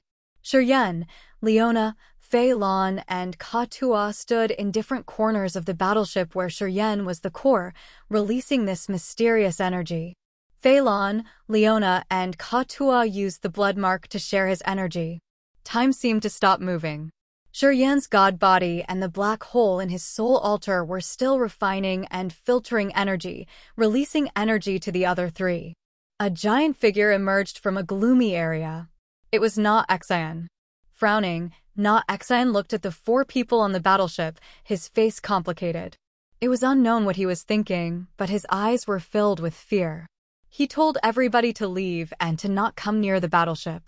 He asked them to wait in an area where they couldn't see the battleship. However, Na Xian had approached and watched in silence. And his observation lasted 3 days. 3 days later, Shuryen, the fountain of energy, had stopped releasing the 2 mysterious kinds of energy. Fei Lan, Ka Tuo, and Leona didn't say anything, closing their eyes and meditating on the battleship. After the 3 of them had quieted down, Shuryen also sat down cross-legged. The energy around his body gradually ceased, but it still surged from time to time inside his god body. Na Exine came, standing by the battleship and watching them. He stared at the blood marks on their forehead. Several days later, Shiyan woke up first, but he didn't move. He just observed the other three as if he was considering something. He finally knew why the owner of the blood vein ring would become the master of the bloodthirsty cortege of 8. It wasn't simply because it was the great realm and power. Instead, it was because this person could help his 8 escorts increase their realm and power endlessly. Through the blood marks, that person could diverge the refined energy from essence chi and soul altars he has taken in. He could distribute the energy to each of them separately. The blood mark was the only thing that they used to receive the magical energy from this person. As long as the 8 escorts of bloodthirsty followed him in the same way, they would receive benefits from him after each bloody battle. Just like him, their realms would be enhanced tremendously. The bloodthirsty cortege of 8 had supernatural power Upanishad, and they could receive energy and pure soul energy from the master to refine their soul altar.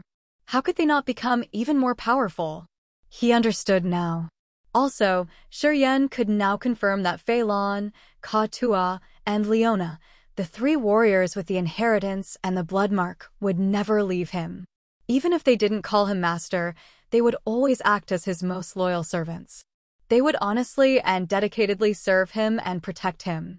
They would even sell their lives to him, because he could bestow them everything. In any star area, power and realm were the most irresistible gifts, the best things that people had ever yearned for. After several days later, Leona, Fei Lan, and Ka Tua gradually woke up. Ka Tua opened his eyes and spoke, "I'm about to break through to second sky of original god realm." He looked at Shiyan, his eyes showing his sincere gratitude. Leona chuckled, glancing at Fei Lan. "Auntie, I think you don't want to leave Shiyan anymore, right?" Fei Lan nodded, squinting as she was smiling. "Even if someone beats me up." Only the 3 of them could know what benefits this harvest had given them after this experience. "Hey guys, I've seen the mark on your forehead," Na Exine contemplated and then lowered his voice. "It was around 1,000 years ago when I saw a man with the same mark. He was an intimidating expert." Shiyan, Fei Lan, Leona, and Ka Tua all looked at him. Chapter 923, Taboo Power. Chapter 923, Taboo Power, _ Na Exine's words shocked Shiyan's team. There was about an 80% or 90% chance that a person with a blood mark belonged to one of the 8 lineages of the bloodthirsty cortege. Fei Lan and Leona came here also to find those people. Leona's father and Fei Lan's man, the strongest of the dark sky, had followed the star map's direction to the agate star area. Fei Lan and Leona wanted to know whether they were alive or not. Na Exine gave them hope. "Can you give us more details?" Leona's voice trembled uneasily. She longed for it, but she was also afraid. She hoped that the person Na Exine mentioned was her father or her big uncle. However, she was afraid that it could be a negative answer. Fei Lan's eyes were dark and gloomy. The wrinkles on her face were like the bark of a 10,000-year-old ancient tree. They were dried, reflecting no light. At this moment, she felt tense. Na Exine pondered for a while and then looked at Shiyan and the other 3 with a little fear. "Are you related to him?" "Something like that," Shiyan smiled. "I hope you can solve our doubts." It happened around 1,500 or 600 years ago. It has been a long time, so I can't give you the exact number of years. But the scene that year is like a nightmare that haunts me deep in my soul. It feels like it happened just yesterday. I can remember it clearly. I had only first sky of original god realm that year. I went with the soldiers of my tribe to Broken Star Field to try to find the rare cultivating materials for our tribe. We heard some news that they had found the original incipient grade material in Broken Star Field. We knew our capacity. We would never get it. But since we were curious, we went there to see. Many warriors gathered in a deep place inside the Broken Star Field. It was the most dangerous area. They were trying to take that original incipient grade material. The battle was inevitable. It was very harsh and fiery. Forces of the far west joined this battle, killing each other for that rare material. That battle was one of the most unique events that I've witnessed in my life. It gave me a deep impression that I have never forgotten. While the battle continued very furiously, a withered old man wearing a straw coat appeared. He had a blood mark like yours on his forehead. As soon as he appeared, he headed to the area where the original incipient grade material lay. He just kept walking, and the warriors in his way stopped fighting. Their eyes became empty. Their vitality was gone. They died like that, standing at their spots. No one could move while the old man walked. After he got to the center, several thousand warriors who joined the battle all fell. All of them. It looked like he just took a walk in his backyard. He didn't care about the dangers, deliberately taking the material and leaving to a deep place inside Broken Starfield. He disappeared shortly after. At that time, many weaker warriors were observing that battle. We were some of them. Because we stayed far from them, we weren't affected. We waited for some days after he left to send people there and check. We found that thousands of warriors who had joined that battle had their soul altars vanished. There was no one alive. They looked like dried mummies without a single beam of vitality. Reaching this part, Na Exine stopped, giving a forced smile. Many warriors joined that battle had the ethereal god realm. One of them was at the first sky of incipient god realm.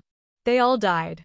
Shiryen, Fei Lan, Leona, and Ka-Tua had strange faces as they were stern inwardly. It's him. He used to appear in Raging Flame Star area. The one that cultivates dead power Upanishad. After a long time, Leona said weakly, seems like he wasn't killed in God-perishing land. Golu left the Chaos Power Upanishad and then died. But he's still alive. He's such an imposing existence. When that man appeared in Raging Flame Star area, he brought them a great disaster. He had taken lives on dozens of life stars, killing many experts of the Raging Flame Star area. The head of the Dark Sky family was the Imperial Master of the Divine Nation. After the short encounter with this man, he got the Corrosion Power Upanishad and a little explanation of the blood mark. He said that he wanted to go to God-perishing land to rescue one of his brothers, Golu, who cultivated Chaos Upanishad. Golu is dead. His soul altar shattered, leaving only the inheritance to Ka-Tua. His rescuer cultivated Death Power Upanishad, and that man was still alive under besiege of the God Clan. He drifted to the agate and showed himself once. You guys are related to him, right? The mark on your head is identical to his. Na Exine hesitated for a while and then said, when we get to the Broken Star Field, you'd better not show that mark. Otherwise, we will fall into big trouble. Na Exine smiled begrudgingly and continued his talk. Many forces in the far west and the precursors of the experts here had buried themselves in that battle. If they know you guys are related to that man, they will not spare you. Shiryen and the others exchanged looks, falling into silence. Don't worry. We know how to behave. We won't expose the mark. If we aren't so begrudging, we won't show our weakness. After a long moment, Shiryen curled his lips. It will be like today. We will kill all the ones who may cause trouble. Na Exine felt chilled, his face more bitter. He had a little regret that that man was related to Shiryen now. This man was technically a thug with harsh and cold deeds. Since this young man was related to that man, Na Exine wondered if he would bring disaster to the giant tribe or not. All right, I'll leave you guys here. Excuse me. Na Exine sighed and then turned around and left. He headed to where the giants, Ziyao and Feng Rao gathered. Did you harvest something? After the giant left, Shiryen smiled, relaxing. I have diverged the energy that I got this time and sent more than half of it to you guys, especially to Precursor Fei Lan. How do you feel now? Good, so good. I feel so good. Fei Lan nodded. We can do it more. Yeah, it is better to do it more. I'm not afraid to share your pressure. Pausing for a while, she smiled honestly. Such extreme energy fluctuation has exceeded your endurance. It's also the help that we gave you by sharing the excess energy, right? Leona and Ka-Tua brightened their eyes. Shiryen smiled. Yeah, it is. I can't take too much energy like that. Absorbing it all is impossible. I felt better sharing it with you guys. They exchanged looks. Shortly after, they burst out laughing, their countenance relaxed and cheered. Today, Fei Lan, Katua, and Leona had finally found Shiyan's secret. They knew how special he was and how tremendous the support they could gain from him. The energy from essence chi and soul altars of the dead expert would be refined and converted to the energy in the warrior's body to nurture the soul altar, making his understanding of power more profound. This deed of benefiting oneself by harming the others was utterly a taboo. Once the others knew about this, that warrior would be eliminated at any cost. This was the taboo power. The power that shouldn't exist. However, to the ones who received benefits from it, they all knew how marvelous it was to them. I think I don't need to say much. You guys all know how magical it is. Shiyan smiled and nodded. We should arrange our people and continue our journey. Feng Ku and the pirates couldn't go the same way with Bai Tian to Broken Star Field, indeed. Shiyan let Jester, Longju, and Feng Rao took them back to the old Orchid Star. They knew that they should avoid the Spear of Blood Halberd. Shortly after, they arranged everything. Jester, Longju, and Feng Rao took the others, returning to the old Orchid Star. Shiyan, Fei Lan, Leona, Katua, Karthu, and Ziyao continued to go with the giants to Broken Star Field. Broken Star Field. Deep under a sapphire lake lay a crystal palace. It was the headquarters of Blood Halberd. Inside a purple crystal hall were several gloomy lamps. The flames of those lamps had magical energy fluctuations. It rippled like water waves with life auras. All of a sudden, the flame of one of those lamps flickered and then extinguished. Clink, clink, clink, clink. A series of strange noises arose in the purple crystal hall. It sounded like some kind of sharp weapons had just broken. Swish, swish, swish. Silhouettes appeared from different corners. They stood in the hall, looking at that extinguished lamp, their eyes dark and gloomy. Tu Feng is dead. One of them shouted. He was in charge of transporting the mine slaves. He didn't have any combat engagement mission. Why did he get killed? Report to the master immediately. Inform him about this. Another man yelled ear-piercingly. Whoever that was, if he dares to trouble Blood Halberd and kill our brother, we must find him and skin him little by little. Where's Tu Feng's stage? He's in the center of Broken Star Field. Inform him immediately. Let him investigate this. Tu Fei will do his best to take revenge for his brother. Okay. Warriors of Blood Halberd continued to spread the news everywhere from the crystal purple hall. Deep in a mine of Broken Star Field, an earth-shaking explosion suddenly sounded in a massive hole. Many mine slaves were slaughtered at their spots. Blood and flesh splashed everywhere. Boom, boom. Rumble, rumble. The cave suddenly collapsed, burying many mine slaves. A ferocious man dashed out, facing the sky and shouting crazily. Brother, I swear I will make that one suffer from all of the torture in this world. While roaring, he left the place hastily, rising a tornado when he rocketed into the sky, heading to where the warriors gathering outside the Broken Star Field. Wherever his figure crossed by, explosions resounded from the place underneath. Many warriors shouted, yelling and cursing. OF**CK. What has enraged that lunatic Tu Fei? I wonder who has enraged that madman. He will receive big bad luck. Well, if you tease him, you won't have a decent ending. Nah, let's not discuss this. If that lunatic hears you, you're in big trouble. Everybody lowered their voices and discussed. However, they were scared and they shivered. It was as if they were afraid that the one flying above their heads would notice them. Chapter 924. A Reward of 1 Million. Chapter 924. A Reward of 1 million, _ Shiyan's team saw more battleships when they got closer to Broken Star Field. There were various battleships with strange and yet surprising structures. Some were made of wood, bones, or a particular stone, while some looked like they were made of metal. It could perhaps be some kind of rare metal materials. Notably, their shapes were fascinating. They saw lozenge, diamond battleships. They even saw a monster-like and a tree-like battleship. They all had many mine slaves who were watched over by experts. They could see countless King God Realm, Original God Realm warriors, and Ethereal God Realm experts. The owners of those battleships were mostly in this realm. In general, the average realm of warriors in the Agate Star area was one level higher than in Raging Flames Star area. In Raging Flames Star area, an expert at peak of Original God realm was already a legend. They were pretty rare. However, in this area, that realm was typical. Many warriors from the battleships they met had observed them, and some even asked for information about the murder of Tu Feng.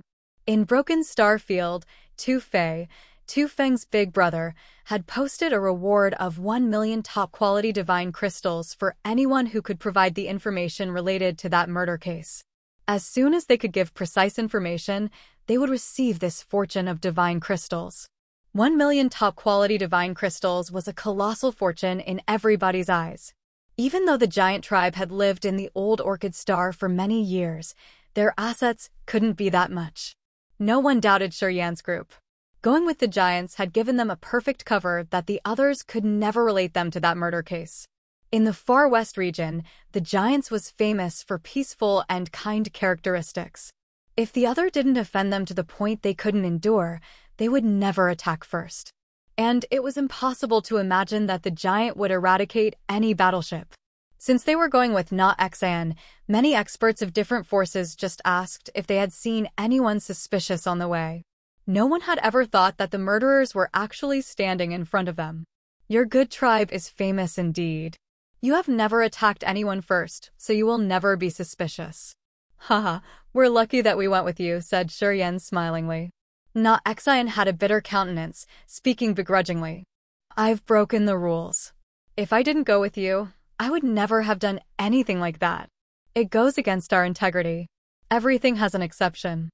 I think you guys should renovate your thoughts a little bit. If you get yourself bullied that easy, your tribe will come to an end one day. Yan frowned. Your tribe has good innate endowments and powerful physique that the same-level warriors couldn't resist. You have the gifted talent of strength like the most excellent soldiers. Why do you have to bind yourself painfully like that? If you can be like other clans that seize any chances to strengthen their clans, I think you guys would be soon one of the strongest clans in the Agate Star area. It's easier said than done. Our precursors have taught us to live in harmony and minimize grudges. They didn't give us any wicked thought. It has been tens of thousands of years. We can't change instantly, sighed Na Xian. These days, staying together with Yan and the others, he understood that the giant tribe must change. If they were conservative and stubborn, their tribe would never be stable and prosperous. You guys must get used to it gradually, Yan smiled. Going with me, I will let you see that sometimes you have to be cruel to the others or to yourself, and what you will receive will be beyond your imagination. Along the way, Yan continually spread his cunning and wicked thoughts to the giants. He was trying to guide this naive clan in going a better way to change their mindset. When Yan's group met the battleships of many forces, the others asked them about Tu Feng, but none of them had doubted this group of warriors. After several months, Yan and his friends finally stepped on the land outside the Broken Star Field. It was a gridiron-planned city in a broken continent of a star at the peripheral area of the Broken Star Field. It was about the size of Land of God Punishment, where many auction houses, restaurants, mine slave markets, and shops were held. This place was a hustle and bustle indeed. This city was called Broken Star City. It didn't have a governance body or rules. Any warrior could enter the city, do transactions, or harvesting whatever they wanted freely. The backyard of the Broken Star City was Broken Star Field, where there was the beautiful name of Natural Resources Field. It had countlessly occupied and unoccupied mines, and many perilous areas. Battles often happened. Every day, it attracted hundreds of explorers. People died there in every minute. After Yan had arrived in the Broken Star City, he noticed that many warriors were observing them, and the ones who had just come had strange eyes. They wanted to see the familiar faces in his group and in the batch of new mine slaves. The portraits of Feng Ke's group had been printed in some special crystals. Those people were holding those kinds of crystals to search among the new mine slaves who had just arrived. They were investigating the murder case of Tu Feng indeed. Of course, they didn't dare to search all the ones who had just arrived in the city. They just stopped and watched a few of the battleships of powerful forces. After the battleships anchored, they could only observe from a distance. None of them dared to come forward and ask to check the ships. It seemed that Blood Halberd didn't dare to create grudges against someone. It's lucky that we've sent Feng's team back. Otherwise, he would be in big trouble right when we have arrived in Broken Star Field, Katua said, lowering his voice. Fei Lan scolded him with a cold face. From now on, say nothing about what had happened. Warriors in this area have high and profound realms. They can eavesdrop even from 10,000 meters away. Don't discuss. When they notice the anomaly, it will be hard to control the situation. Katua shivered inwardly. He nodded, asking himself to forget what had happened. Na Xian's group of giants was prominent in Broken Star City. Their physiques were so massive, and they couldn't transform like the Monster Clan clansmen. Standing in the city, they looked like equal small mountains. It looked strange that Yan's team stayed close to the giants. It was because the old Orchid Star was a remote area that didn't have many visitors. It was also because the giants weren't good at communicating with other people. Precursor, we should diverge. You just need to tell me the location of AI Fu's shop. Yan lowered his voice as he had noticed the strange eyes of the others. Over there, Na Xian pointed to a direction. Just go there. It's the biggest store. AI Fu's famous in Broken Star City. He got a big place here. When doing business with him, we just need to pay attention to his bargaining. We don't need to worry about having trouble in his place. Once he seals the deal with you, he is easygoing and frank. Okay, after we're done, we will meet again. Yan smiled, walking with Fei Lan, Katua, Karthu, Leona, and Ziyao to the place that the giant had shown them. From a bird's view, Broken Star City was planned with street grids. It seemed that this kind of layout hid something. Of course, Yan and his team didn't care about this thing. They gingerly walked on the streets and watched out for strangers, heading to AI Fu's auction house. Soon, an ancient, luxury building appeared in their vision. It looked like the building was built from some kind of precious stone. The several hundred-meter-tall building was glowing in a silvery halo as it was made of strange silver rocks. Compared to it, the surrounding buildings and houses around looked much smaller. Yan chuckled as he knew that it was their target. He took Fei Lan and the others to that place quickly. At the stone gate of the ancient building, a lanky teenage at second sky of King God Realm was screaming hastily. Let me in. Let me in. I want to see Master AI Fu. I have a good thing to offer. Standing in the front door was a warrior who looked like an iron electricity pole. He was around 3 meters tall with the aura of the Monster Clan. He got the second sky of original God Realm cultivation vase. This beefy warrior guarded the door, squinting and shouting at the teenage, "Get lost. I'm here to offer something good. Master AI Fu will find it interesting." I'm sure. The teenage said affirmatively. Master AI Fu will get angry if you make this mistake. Let me in. Move, the Monster Clan muscular warrior snorted, waving his hand. The teenager was kicked out like a rubber ball. He rolled until he was stopped by Yan's legs. Blood trickled down his mouth. He got up, frowning, throwing a glance at Yan and then begging the guard again. I'm begging you. My father needs divine crystals. I'm sure Master AI Fu will be interested in what I offer this time. Our master doesn't have time for you. Brat. Every time you come here, you all bring bullshit news and trash things. Don't disturb my master. The Monster Clan warrior had a cold countenance. I'm warning you. If you dare to intrude, don't blame me. The teenage shivered as if he knew that the other actually dared to kill him. He stooped in distress, muttering, his face sorrowful. It's really a strange place there. All things are dead. No beam of vitality. That man must have stopped there that year. I think it must have his will or intent domain there. Fei Lan's eyes brightened. Her figure flashed and then she reappeared by the boy. She contemplated and Hen asked, "What do you know? Can you tell us?" The teenager was struck, jabbering. Last time I went to a deep place in the Broken Star Field, I found a strange place. That place has no sign of living things. The earth and heaven energy there seems to be restrained. Something like power Upanishad also surged there. I didn't dare to enter. I felt so weak just standing by the edge of that place, so I hastened to leave. Fei Lan got something. She couldn't help but turn around to look at Shiyan. Shiyan nodded. You stay put. Don't go. Wait for us. When we get out, we want your news. Fei Lan lowered his voice. The teenager had his face brightly happy. He nodded continually. Yes, yes. I will wait for you guys. Shiyan, Leona, and Katua exchanged looks. They didn't say anything but walked to the ancient building. Are you here to buy or sell? The Monster Clan brawny guard asked lazily. Sell. We want to meet your master, AI Fu. Shiyan smiled. It's a big business, you know. Around several hundreds of top-quality divine crystals. I'm sure AI Fu will find it interesting. Follow me. The Monster Clan man studied them for a while. After they found that Fei Lan had the ethereal god realm, he nodded, walking into the building. Shiyan's team immediately followed him. Chapter 925, Big Business. Chapter 925, Big Business, _. In any star area, the divine crystal was a basic currency. The divine crystals stored earth and heaven energy that warriors could absorb directly. This feature ensured the constant value of the divine crystal. The agate star area had many life stars with abundant earth and heaven energy. If the warriors cultivated there and accumulated energy, their powers would increase gradually.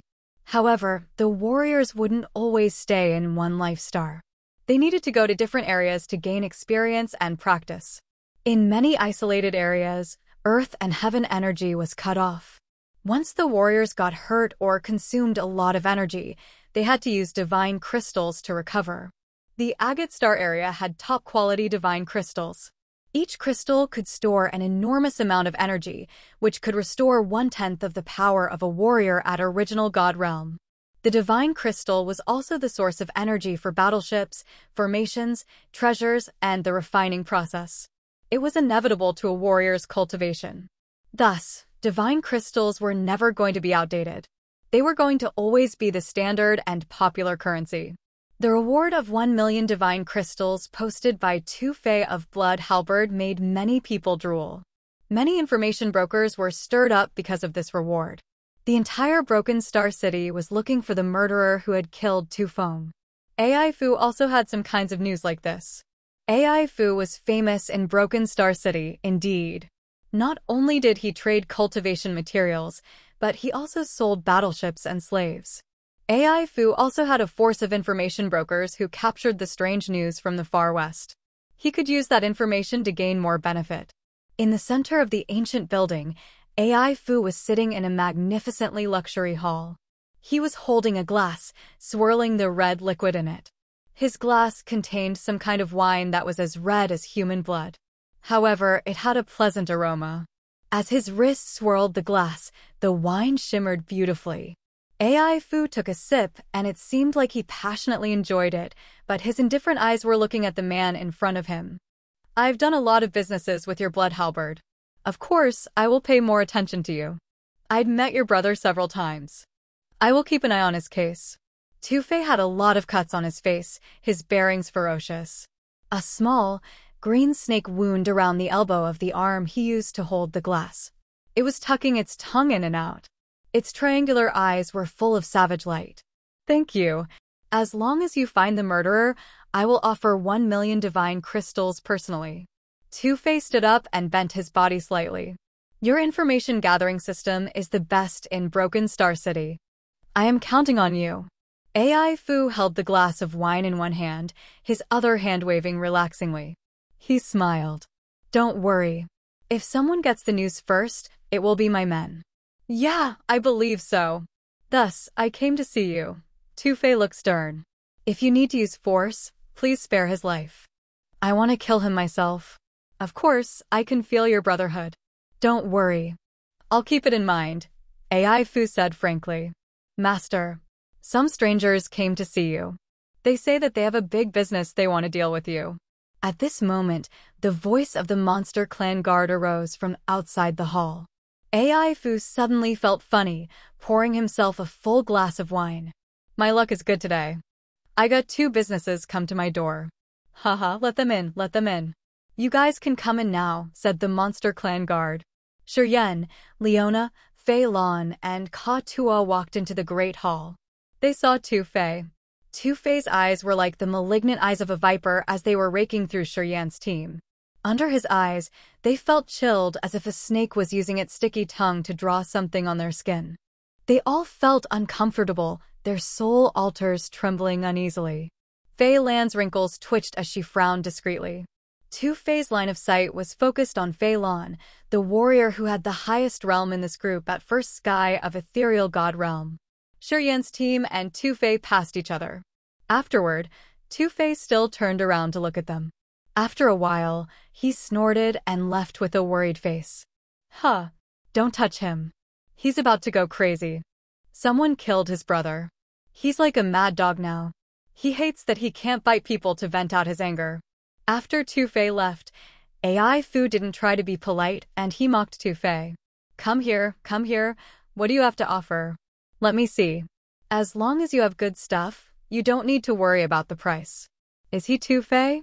Shiryen shivered inwardly, but his face was calm. His brother was at first sky of ethereal god realm. Who could kill him? Fei Lan, Leona, Ziyao, and Ka Tua bent their heads slightly, their faces strange. They didn't dare to intervene. However, they were very anxious as they were afraid that Shiryen would reveal something. AI Fu was surprised. He studied Shiryen and then smiled. Come have a seat. If he could kill Tu Feng, he should be at second sky of ethereal god realm. That lunatic didn't trouble you, but he left because he thought that you guys weren't strong enough. Huh, you were lucky then. He previously wanted to talk to Fei Lan because she had the highest realm in this group. He thought that she was the leader. However, when Shiryen talked, the rest of the team kept silent.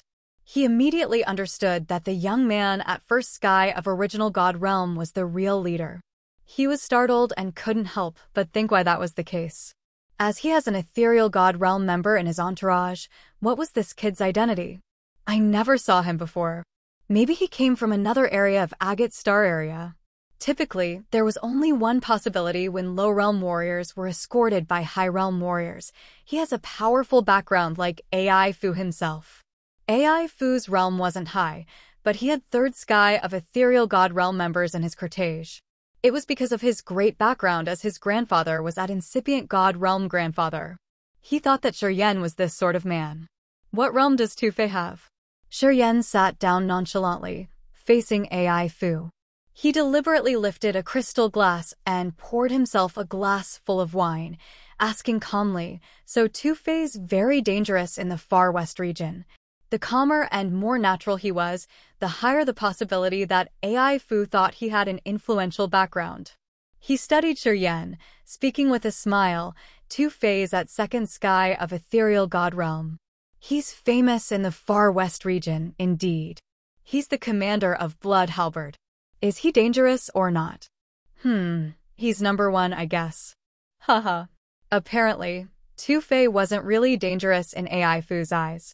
Otherwise, he wouldn't mock him after he had left. Are you interested in Tu Fei? AI Fu had a strange light flare in his eyes while he gazed at Shiryen, contemplating. It's a reward of 1 million. Haha, when I heard that he posted a big reward, of course, I got interested. Shiryen made an excuse, but his face stiffened right after that. We should talk. A shiny light flashed on his palm. The small lumber of the life ancient tree from the Wood clan emerged. He chuckled, pushing it to the table in front of AI Fu. Give me a price. AI Fu's eyes brightened immediately. He carefully picked up the lumber while sensing and checking. Sometimes he released a wisp of soul consciousness. He was stunned. Rare. This is extremely rare and precious. Yes, this is big business. He paused for a while, looking at Shiryen with a smile. Bro, give me a price. Yeah, you go first, Shiryen smiled. You're professional. You should know its value. I won't shame myself. AI Fu caressed the lumber. Hesitating for a while, he said slowly, this lumber of the life ancient tree from the Wood clan has a natural wooden texture. It carries the most subtle feature of the wood power Upanishad. It should be extremely precious. However, it's very small, and the other race can't benefit much from it. If I want to sell it, I have to find the members of the Wood clan. Moreover, he should be a powerful and generous one. But we don't have many members of the Wood clan in the far west region. It's a bit troublesome. Before the businessman gives a price, he naturally tries to give bad comments to degrade the item and lower its price. AI Fu had reminded Shiyan's team though. Shiyan swirled his glass of wine. From time to time, he took a sip as he wasn't in a hurry to chat. He just looked at AI Fu and smiled. Although it's precious, I don't have many potential customers. It'll be complicated to sell this item.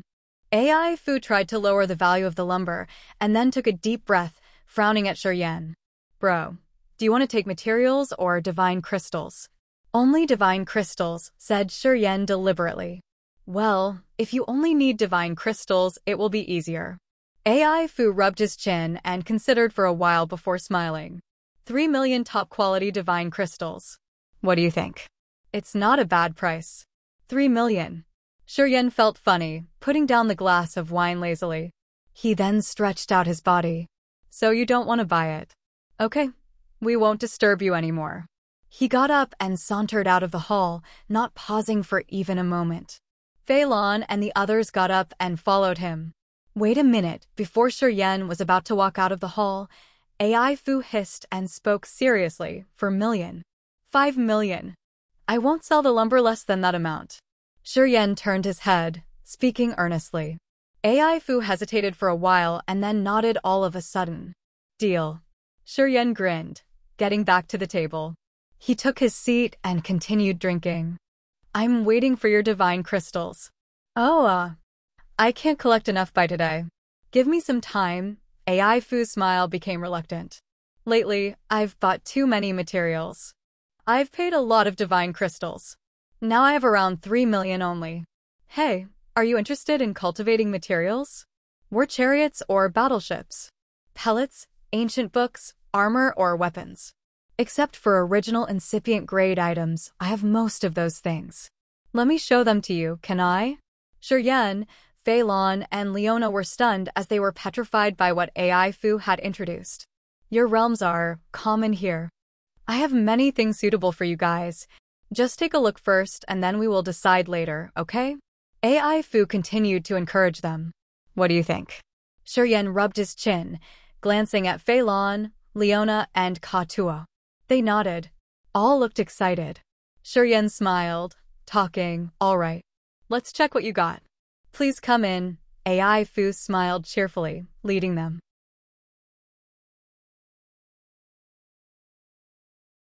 Chapter 926. Treasury. Chapter 926. Treasury, _ AI Fu walked to a rainbow-colored, meandering path behind the Great Hall. This passage looked like a space channel full of light and magical energy fluctuations. Shiyan's team followed AI Fu through the passage, emerging on a shadowy mineral star. This mineral star was shrouded by some peculiar barrier. Because of it, they couldn't see the sun, moon, stars, or immense earth and heaven energy. The horizon was still a vast, gray area. This star was bigger than Broken Star City. Holy **T. Katua couldn't help but acclaim. Fei Lan, Leona, Ziyao, and Karthu were also dumbstruck. They were shocked, watching the scenery. Many battleships with different styles and shapes were parked on this planet. They looked like the antiquity beasts lying on the ground. They were more than 1,000 meters long. Some were wooden while others were made of stone or metal.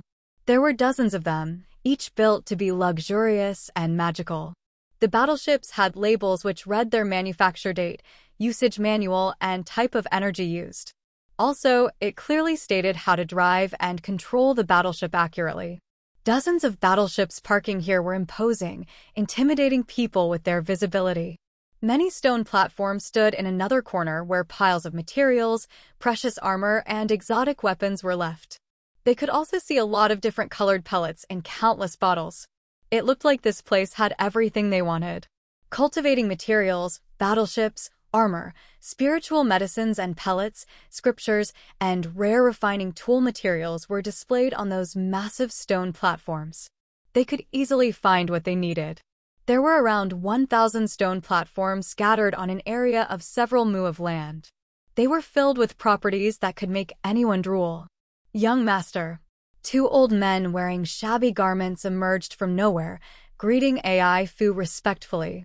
Fei Lon glanced at the two old men, changing her countenance a little bit, hissing, "Third sky of ethereal god realm." Those two old men didn't look at the guests, but guarded on Ai Fu's sides. From their appearances, they knew those two considered Ai Fu as their master. Ai Fu smiled, pointing around. "You guys take a look. Everything here is for sale. You can buy them for 2 million divine crystals. I will tell you the exact price of the items you choose." Shi Yan's team was attracted. Shi Yan had a sharp eye. At first glance, he knew that those bottles and jars there were outstanding. Most of them were divine-grade pellets from level 1 to level 7. Even the heavenly mending pellets Jester had refined looked very normal here. There were 5 or 6 bottles on the stone platform. Pellets that were more valuable than the heavenly mending pellets were put on a stone platform. There were 10 bottles, but they seemed to not be treated in a special way. Another section of the stone platform area was used to display precious armor. Light sparkled continually from there. Each of the armor pieces had supernatural energy fluctuate. They could feel the distinctive auras of lightning, flame, and ice. Apparently, they were made for warriors who cultivated different power Upanishads. All of them made people drool. Ai Fu was genuinely a wealthy man sitting on a mountain of treasures. This star used to be an abandoned mineral star. We've renovated it and made it our storage area. Choose what you want. I will use the divine crystals to give you the prices. Ai Fu was satisfied seeing them astounded. He smiled and continued, "You have 2 million divine crystals. Choose whatever you want. We can use divine crystals to pay for everything here." Karthu, Ziyao, Katua, and even Leona were looking at Shi Yan with desire in their eyes. Shi Yan couldn't be calm anymore. Hesitating for a while, he gave a forced smile. "You guys can check if you want anything." As soon as he said that, Leona, Karthu, Ziyao, and Katua immediately dashed away. They were thrilled to observe each stone platform as if they were in the best dream ever that they didn't want to wake up from. "I have something suitable for you too," Ai Fu shrugged contentedly, speaking to Fei Lon, who was still calm. "Your ethereal extent hasn't been formed yet. I have something specialized for warriors at your realm. It can help you condense the ethereal extent faster. I also have some special pellets to mend the damaged ethereal soul. If you don't mind, take a look." Fei Lon couldn't stay calm anymore. Swish! She disappeared shortly in the direction Ai Fu had shown her. It seemed as if she didn't get things that satisfied her, she would never come out. "How's my place?" Ai Fu smiled, looking at Shi Yan. "I'm curious. You have only first sky of original god realm. Why are you so placid?" "Haha. Is it true that you've seen something even bigger and seen more treasures than what I have here?" He instinctively deemed Shi Yan as a member of a prominent force in Agate Star area who came here for a simple trip. Seeing Shi Yan keep calm, he evidently thought that Shi Yan had seen something better. He didn't know that Shi Yan was also stunned. It was just that Shi Yan was different from Leona and Fei Lon. He himself was already the most mysterious and magical treasure with endless mysteries. His mysterious power Upanishad's characteristics helped him be independent of pellets. He knew the essence of his power Upanishad, so he didn't need to use external support. He didn't have a special need for the tonic pellets in this place. As for weapons and armor, Shi Yan thought that he didn't need to care about any other treasures since he had the divine sword and the blood shield. He had the most suitable items for him in his hands already, so he didn't need to be greedy for treasures here. He was placid enough not to run around and try to find suitable cultivating materials. "I will just take a look then," Shi Yan answered deliberately and then walked around the stone platforms. Sometimes he threw a glance on the battleships afar from them. Expensive battleships are from 100,000 divine crystals to millions of them.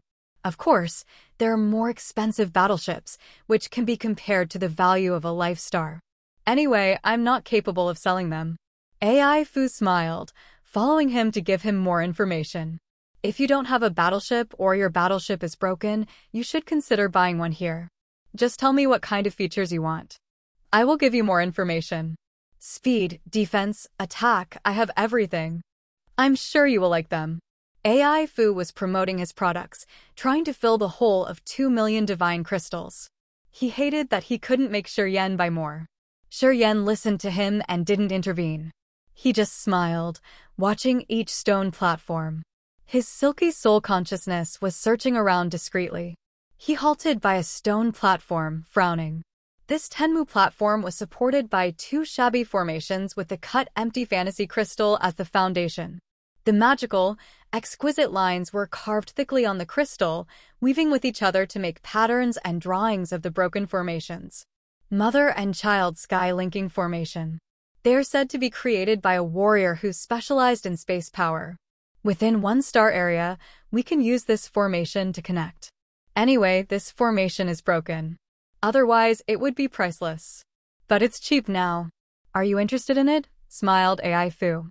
This pair of formations can connect the space within 1 star area? Yan's eyes brightened. Before it was broken, this formation was able to do that. However, its range was just within 1 star area. It's not as magical as the hollow channel, which can connect the 2 star areas. AI Fu smiled.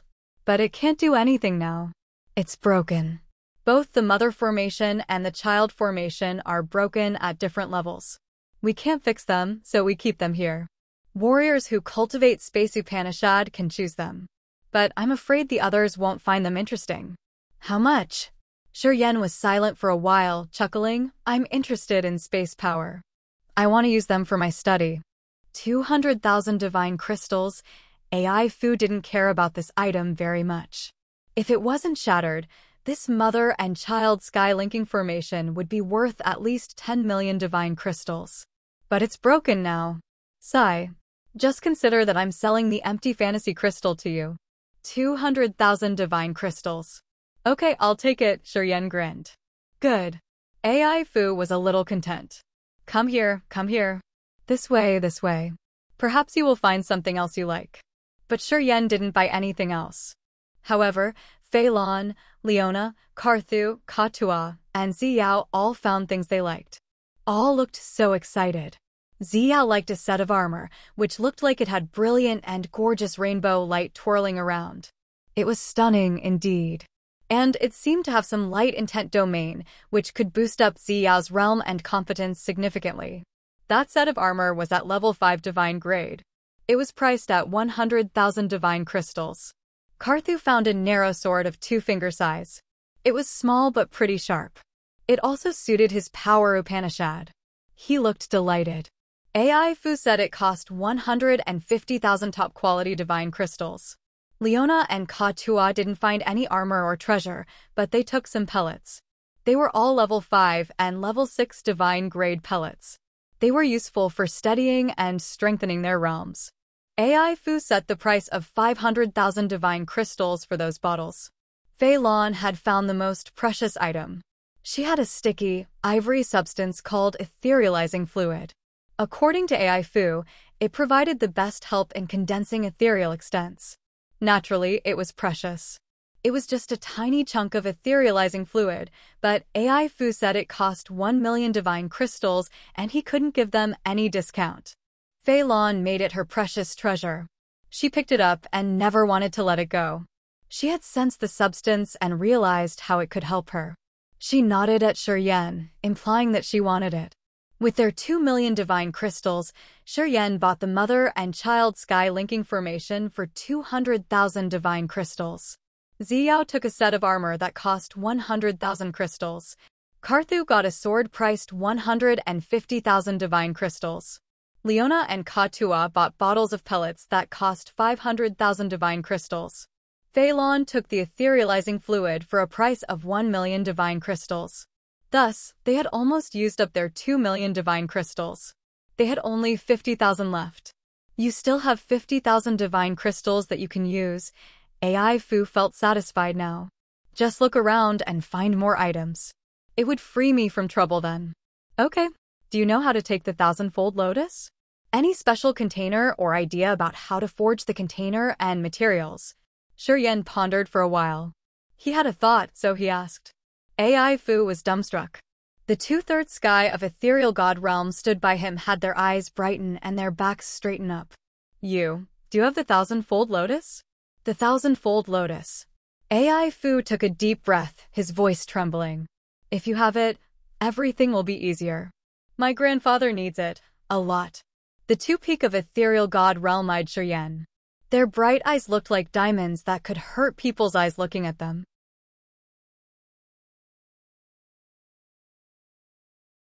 Chapter 927, Blue Ice Jar. Chapter 927, Blue Ice Jar, _ Thousand-fold lotus was the original incipient grade material, which gave a tonic to the growth of the soul altar. It could enlarge the sea of consciousness and condense the soul consciousness. It was the most marvelous material for the soul altar. Even the incipient god realm warriors had to be greedy for the thousand-fold lotus. They could use the thousand-fold lotus to strengthen their soul altars and their spirits or their souls. AI Fu's grandfather was an expert at incipient god realm. I'm sorry for my manners. Haha. The thousand-fold lotus is very rare. I've been waiting in Broken Star City for many years, but I never saw any thousand-fold lotus. How is it that you have that? Haha.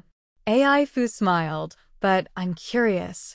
If you're asking for the materials to harvest the thousand-fold lotus, it means that you know where it is. The two peak of incipient god realm experts standing by him also looked at Shiyan with hope, their faces serious. I got some news, but I'm not certain yet, Shiyan smiled. Anyway, it's good to be prepared, right? If I can find the thousand-fold lotus, I won't miss the treasure if I have the special container. Do you have that kind of container? AI Fu's eyes were very bright. Yes! He extended his hand, touching the void. A bunch of light fell on a stone platform from a distance. That platform then cracked. Around 10 blue ice potteries flew out. Those potteries looked like jars with blue ice patterns covered the surface. Each of them had natural patterns of ice wrapping around. Deep blue light rippled from the potteries like great water waves. More than 10 blue ice potteries flew out and floated in front of AI Fu. They looked like the most exquisite pieces of art with immense ripples of blue light waves, catching everybody's eyes. This blue ice jar is made of rare blue ice and more than 10 auxiliary materials. It's the customized container for thousand-fold lotus. AI Fu chuckled. It's easy to use the jar though. Before you pick the flower, you must let the blue light on the blue ice jar fly out and entangle the petals of the thousand-fold lotus. After all of the petals are tied, you can pick it up and put it in the jar. This looks a little small, Shiyan was surprised, frowning. This blue ice jar is as big as a water bottle. But I heard that the thousand-fold lotus isn't that small. Could that jar store the flower? AI Fu burst out laughing. The space inside the blue ice jar is shrunken. It's the feature of the blue ice. It can actually store up to 5 flowers at the same time. If you want, you can use your soul consciousness to sense it. A blue ice jar appeared, falling into Shiyan's hands. It felt icy and heavy. The surface of this pottery was strangely smooth. Shiyan sent a beam of his soul consciousness into the jar. His eyes sparkled, smiling. Not bad. The blue ice jar didn't look big, indeed. However, there was a whole world inside. Shiyan could feel the immense blue water inside the jar, filling up a much bigger space than what he saw. AI Fu was telling the truth. The volume of each blue ice jar could store 5 or 6,000-fold lotuses. A blue ice jar is priced at 20,000 top-quality divine crystals. You could take only 2 jars with your amount of divine crystals. However, I'm in a good mood today, so you can take 5. AI Fu rubbed his chin, contemplating for a while. Light flashed on his finger, and 4 more blue ice jars spun, flying towards Shiyan. Pausing for a while, AI Fu said earnestly, "Bro, if you can find the thousand-fold lotus and get it, please sell it to me. We can always negotiate the price. I'm sure that I won't fail you." Shiyan smiled, taking the blue ice jars. He turned around to look at the bright, colorful materials on the stone platform near there, and he spoke. "Okay. If my luck comes and I can get the thousand-fold lotus, I will definitely sell it to you." "Awesome." AI Fu laughed. Then, to close this deal, he solemnly handed Shiyan a fantasy sky ring. This ring stores 3 million divine crystals. You can take the pellets or materials you've chosen. Our business is over here. All right. Yan took the fantasy sky ring and signaled Fei Lan, Leona, and the others to put away their items. Then, they walked to the mother and child sky linking formation. AI Fu and the two old men looked at him with astonishment. The mother and child sky linking formation was a space-class formation carved on the empty fantasy crystal as the foundation. The fantasy crystal was marvelous and it couldn't be stored in the fantasy sky ring. Thus, seeing Yan halt there, they were curious and surprised. Bro, where do you live? I'll have my men deliver the mother and child sky linking formation to you. Will that be okay? AI Fu thought and then offered kindly. No need, I can bring it with me. Yan smiled, caressing the fantasy sky ring he had refined one more time. Countless fine space cracks appeared from the ring. They shot out from the ring surface and then congregated, creating a bunch of intense light that shrouded the mother and child sky linking formation. In the next moment, the intense light disappeared together with the formation. The ring flashed and the strange space energy fluctuation around it gradually ceased. You're cunning. AI Fu couldn't help but yell. If you don't know Space Upanishad, how can you take the mother and child sky linking formation with the empty fantasy crystal as the foundation? I lost a lot of money this time. A great loss. The two-thirds sky of ethereal god realm warriors standing next to him were also shocked, looking at Yan. Yan chuckled. Our transaction is done. You shouldn't regret it. Okay, we gotta go now. See you later when we have a chance. AI Fu wore a bitter visage, but he couldn't do anything. This way, please. He took Yan's team through the brilliant passage to return to the Great Hall. Then, he asked his guards to send Yan's group off to the main gate. Then, AI Fu got back to the Mineral Star, his face complex. Young master, this man bought blue ice jar to get the 1,000-fold lotus. The blue ice jar is used to store the 1,000-fold lotus only, hissed an old man. Young master, our master has advised us to try to buy the 1,000-fold lotus. We've produced those jars for so many years, but we haven't had a chance to use them yet. Do you think that kid is going to take the flower? Asked the other. My grandfather has had the bottleneck. He needs the 1,000-fold lotus to break through. I know you're rushed. AI Fu knitted his brows tightly. I've kept an eye on the 1,000-fold lotus for years. But that thing is strange, indeed. No one knows where it grows or how to grow it. I've checked all the areas that they said they found the 1,000-fold lotus. But I found nothing. Where does that man come from? It's strange. How could he get the news of the 1,000-fold lotus? I wonder if he lied to us. Pausing for a while, AI Fu touched something in the void. A light ring expanded from his finger. The dark sky slowly revealed. A shadow like a ghost flew out. Young master, what do you want me to do? Do you know that group of people? Lately, have they operated in any area in the far west region? There's no record of them. The first time we found them was when they went with Na Xan of the giant tribe. After they had entered Broken Star City, they diverged. Oh yeah, Miga and Milu brothers have captured 7 giants. They asked the giants to pay a ransom of 700,000 divine crystals. Na Xan came here from Old Orchid Star. I guess it was because of this. The giant tribe? Old Orchid Star. AI Fu's eyes sparkled with a faint light. After a while, he was shaken. Oh, right. According to the rumors, the Old Orchid Star also has 1,000-fold lotus.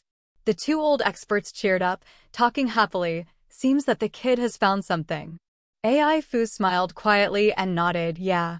Perhaps that kid found the 1,000-fold lotus. Good, good.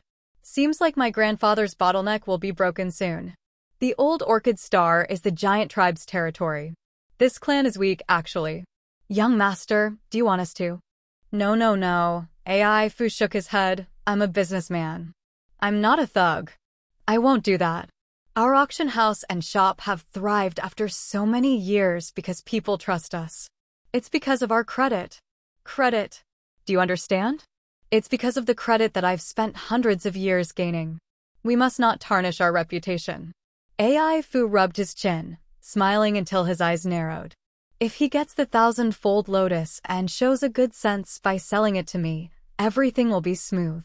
Everyone will be happy. What if he doesn't sell it to you? Or what if he asks for a lot? Asked an old man begrudgingly. Do you need me to teach you how to act in that situation? It's true that we can't do something, but won't you find someone to do it for you? AI Fu frowned, sneering. The old man nodded slowly. Of course, friendly disposition leads to wealth. It's the most important thing. We don't need to kill anybody. AI Fu grinned again. If he can find the 1,000-fold lotus, he can help my grandfather. He would be our benefactor. We should appreciate our benefactors, right? Yeah, right. The old man with the bitter face nodded again. However, he was cursing inwardly. That hypocritical brat likes to act. He's addicted to acting now. AI Fu lifted his head, looking at the shadow in the sky. Have you received any news of the murder case of Tu Feng? Not yet, the shadow replied with respect. Our men didn't find any survivors. We found no trace of Tu Feng's battle, either. Oh, they cleaned up well. AI Fu rubbed his chin. Yeah, just like my style. That should be a competent man. Investigate. Continue your work. Tu Feng's stuff is priced at 1 million divine crystals. We're in short of divine crystals. Work on it. Oh, and keep an eye on those people for me. I want to know their every move in Broken Star City. Yes, sir. The shadow retreated slowly until it disappeared from their vision. AI Fu looked at one of the two old men, chuckling. Send a message to my grandfather. Tell him that we found some clues of the 1,000-fold lotus that he's always yearning for. I got it, young master, the old man replied with respect.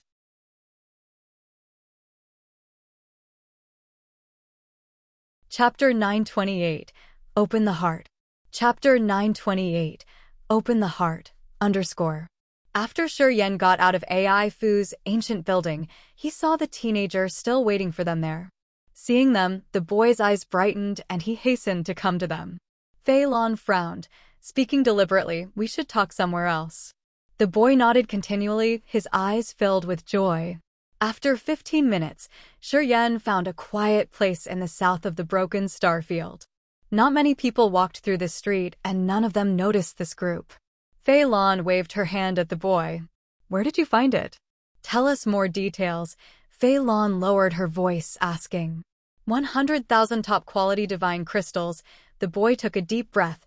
Give me 100,000 divine crystals, and I'll take you there. I'll tell you the details.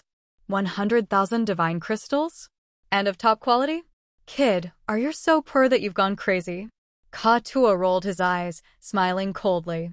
Do you think you can deceive us? Most of the divine crystals circulated in the Raging Flame Star area were of good quality. Top-quality divine crystals were scarce. Ka Tua had been a pirate in the land of God punishing for so many years, but he couldn't save 100,000 top-quality divine crystals. This amount of divine crystals was an incredible fortune to Ka Tua, indeed. This kid asking for 100,000 top-quality divine crystals had enraged Ka Tua. His eyes sparkled with a savage light. The boy paled as he was a little scared. However, he was still persistent. You must give me 100,000 divine crystals. You can't miss even one. And I don't need even one extra piece. I need divine crystals to save my father. Fei Lan looked at Shi Yan. Shi Yan nodded slowly. Okay, we'll give them to you. Fei Lan frowned, taking a brand new fantasy sky ring in Shi Yan's hand and handing it to the teenager. You can check it. I'm Jiyu. Thank you. The boy smiled honestly and then checked the fantasy sky ring. His smile became brighter. Yeah, it isn't missing a piece. Ji will remember your benevolence. Get straight to our business, Fei Lan said impatiently. Ji nodded. It's deep inside Broken Star Field. I went there with some other people. They were all dead. Only I survived. I entered deeper and I found no living being's aura. No earth and heaven energy. The dead chi filled that place. I felt a heavy pressure. I felt dizzy after a short moment. I thought I would die. I got out of that deadly place where the dead chi hovering. I thought it should be related to the man in that legend, said Jiyu. How do we get there? Asked Fei Lan. It's hard to tell. I can guide you guys there. Jiyu paused then added, if you want to go. Fei Lan looked at Shi Yan again. Okay, when we want to go to Broken Star Field, we will find you, Shi Yan smiled. You can go now. As long as you don't leave the Broken Star Field, I can always find you. You believe me? Aren't you afraid that I'm going to run away? Ji was surprised. You can't escape, Shi Yan said deliberately, all right. I think you have something urgent to do. Ji nodded continually and carefully put away the fantasy sky ring. He immediately departed as he had to rescue his father as fast as possible. We sold that lumber of the life ancient tree for 5 million divine crystal. We used 2 million, and now we gave Ji 100,000 more. How can we talk to Na Xian? Ka-Tua was a little bit ashamed, laughing. They don't know it yet. How about telling them that we sold that lumber for 2 million? Shi Yan snorted. We won't be greedy for just a little profit. Na Xian trusts us. We will absolutely not fail them. It's not easy to establish a friendship with the giant tribe. We shouldn't lose it. Our fellow people will live in Old Orchid Star for a long time then. Ka-Tua was busted. He knew he was being unreasonable, so he beamed a smile. I thought it was hard to explain to him, though. Just tell him the truth. It's like we borrowed divine crystals from them. After we get the 1,000-fold lotus, we will pay them back, said Shi Yan. AI Fu seems to have a big interest in the 1,000-fold lotus. Since you bought the blue ice jars to store the 1,000-fold lotus, perhaps he is related to it somehow. Should it be something unexpected? Zio said softly, that man's cunning and sly. We don't have powerful competencies. He will seize things from us by force. Fei Lan, Leona, and Carthu were also worried about this. We had no choice. We didn't know how to harvest the 1,000-fold lotus, so I could only ask him. Shi Yan was reluctant. Before the 1,000-fold lotus appears, I think AI Fu won't take action. He isn't so sure anyway. When we harvest the 1,000-fold lotus, we should be more cautious. We must only take it step by step. The agate star area wasn't similar to the other star area. There were as many warriors whereas there were clusters of cloud in the sky. There were many ethereal god realm experts. Generally, they were stronger than the warriors in the Raging Flame star area. If Fei Lan and Leona were in the Raging Flame star area, they could swagger and do anything they wanted. They didn't need to be afraid of anybody. However, in the agate star area, they had to be cautious with every move to avoid fatal consequences. After Shi Yan discussed with his team, he left to find Na Xian. The giants were waiting for them in the west of the Broken Star Field. They were very bored. Tribal oldie, how many divine crystals do you think he could exchange? A muscular giant concealed his voice, using mind communication. This race had a loud voice. Even if they relaxed and talked to each other, everybody else around them could listen to their conversation. Original God Realm experts could use their souls to talk to each other. However, the giant tribe didn't use this way of communication often. If they really needed to conceal things, they would use soul communication. At least 1 million divine crystals, Na Xian was stern. If we can find the hotshots of the Wood clan, they would buy it for several million or even 10 million top-quality divine crystals. Of course, it's not practical in the Broken Star Field. This area doesn't have many strong Wood clan warriors. Although AI Fu's evil, he knows things. I think he won't give a low price. Will they deceive us? Human clan clansmen are always cunning and sly. They are good at plotting people and planning wild schemes. I think they will not. Little Yan's honest. I believe that he won't do that. Tribal oldie, how could you know that? I don't know. I just feel that he's close to our tribe. He helped us discover the ancient city underground. He contributed the merit half what we got, but he didn't want to compete against us for profits. I think he's worth our close friendship. Yeah, it's true. He just picked an unknown ancient book. It doesn't look valuable, though. Since they've arrived in the Old Orchid Star, we've been luckier. First, we had a chance to get back to our ancestral and we found the inheritance. And then, we discovered the 1,000-fold lotus and the mysterious ancient city. He's our lucky charm. Tribal oldie, you've got a big harvest in our ancestral land. Have you seen the dawn of your breakthrough yet? Almost. I will break through to second sky of ethereal god realm soon. If we can get enough materials and pellets, I can do it faster. "We've found the lost inheritance. It's destiny that our tribe will thrive." The giant's eyes brightened listening to the oldie. They were all excited. The precursors of the giant clan came to Agate Star area to pursue the god clan. After so many battles, this kind and brave race had volunteered a lot. Many of their precursors were dead in the battlefield, which led to the loss of half of the secret techniques and inheritance of the giant clan. They quenched their god body, using the powerful body to generate the distinctive features of the unique ethereal extent of the giant clan. It was also the foundation of the giant's strength. However, since their ancestors had died, those secret techniques were lost. This time, when they visited Grace Mainland, Na Exan had completed the inheritance in the ancestral land of the giant clan. As long as they had time to rest and recover, they were going to be stronger soon. This was the reason why Na Exan wanted to endure this humiliation, using 700,000 divine crystals to exchange for their fellow giants.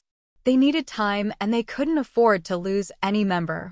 While Na Exan's team was talking, Shiryen approached from afar, smiling. Na Exan's eyes brightened, lowering his voice. "How was it? How much do you think?" Shiryen smiled, asking. "At least 2 million top-quality divine crystals. We can exchange with this value. Perhaps it could be a little bit higher, but not exceeding 3 million. Na Exan pondered, then whispered. 5 million. Shiryen gave a low shout. The giants couldn't help but brighten their eyes. They almost laughed happily. 5 million divine crystals were a fortune the giants had never seen before.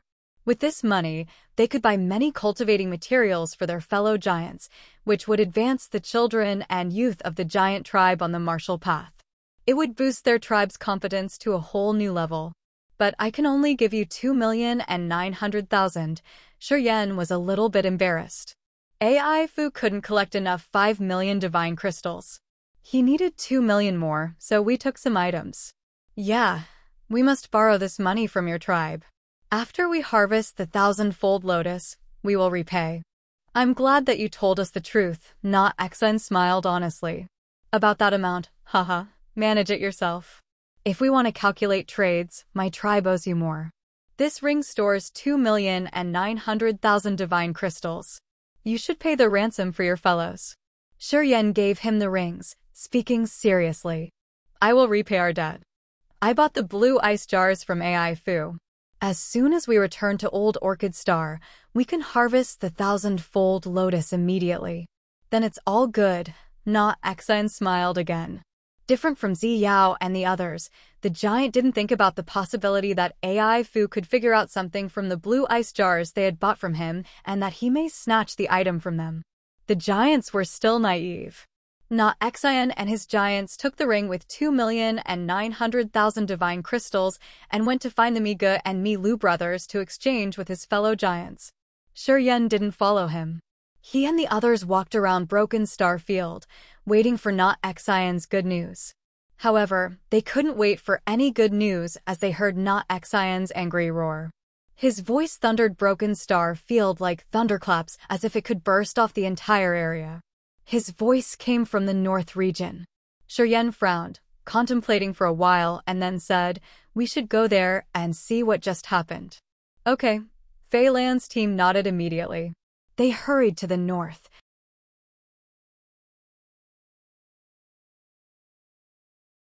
Chapter 929, Outsmart. Chapter 929, Outsmart, _ North of Broken Star City.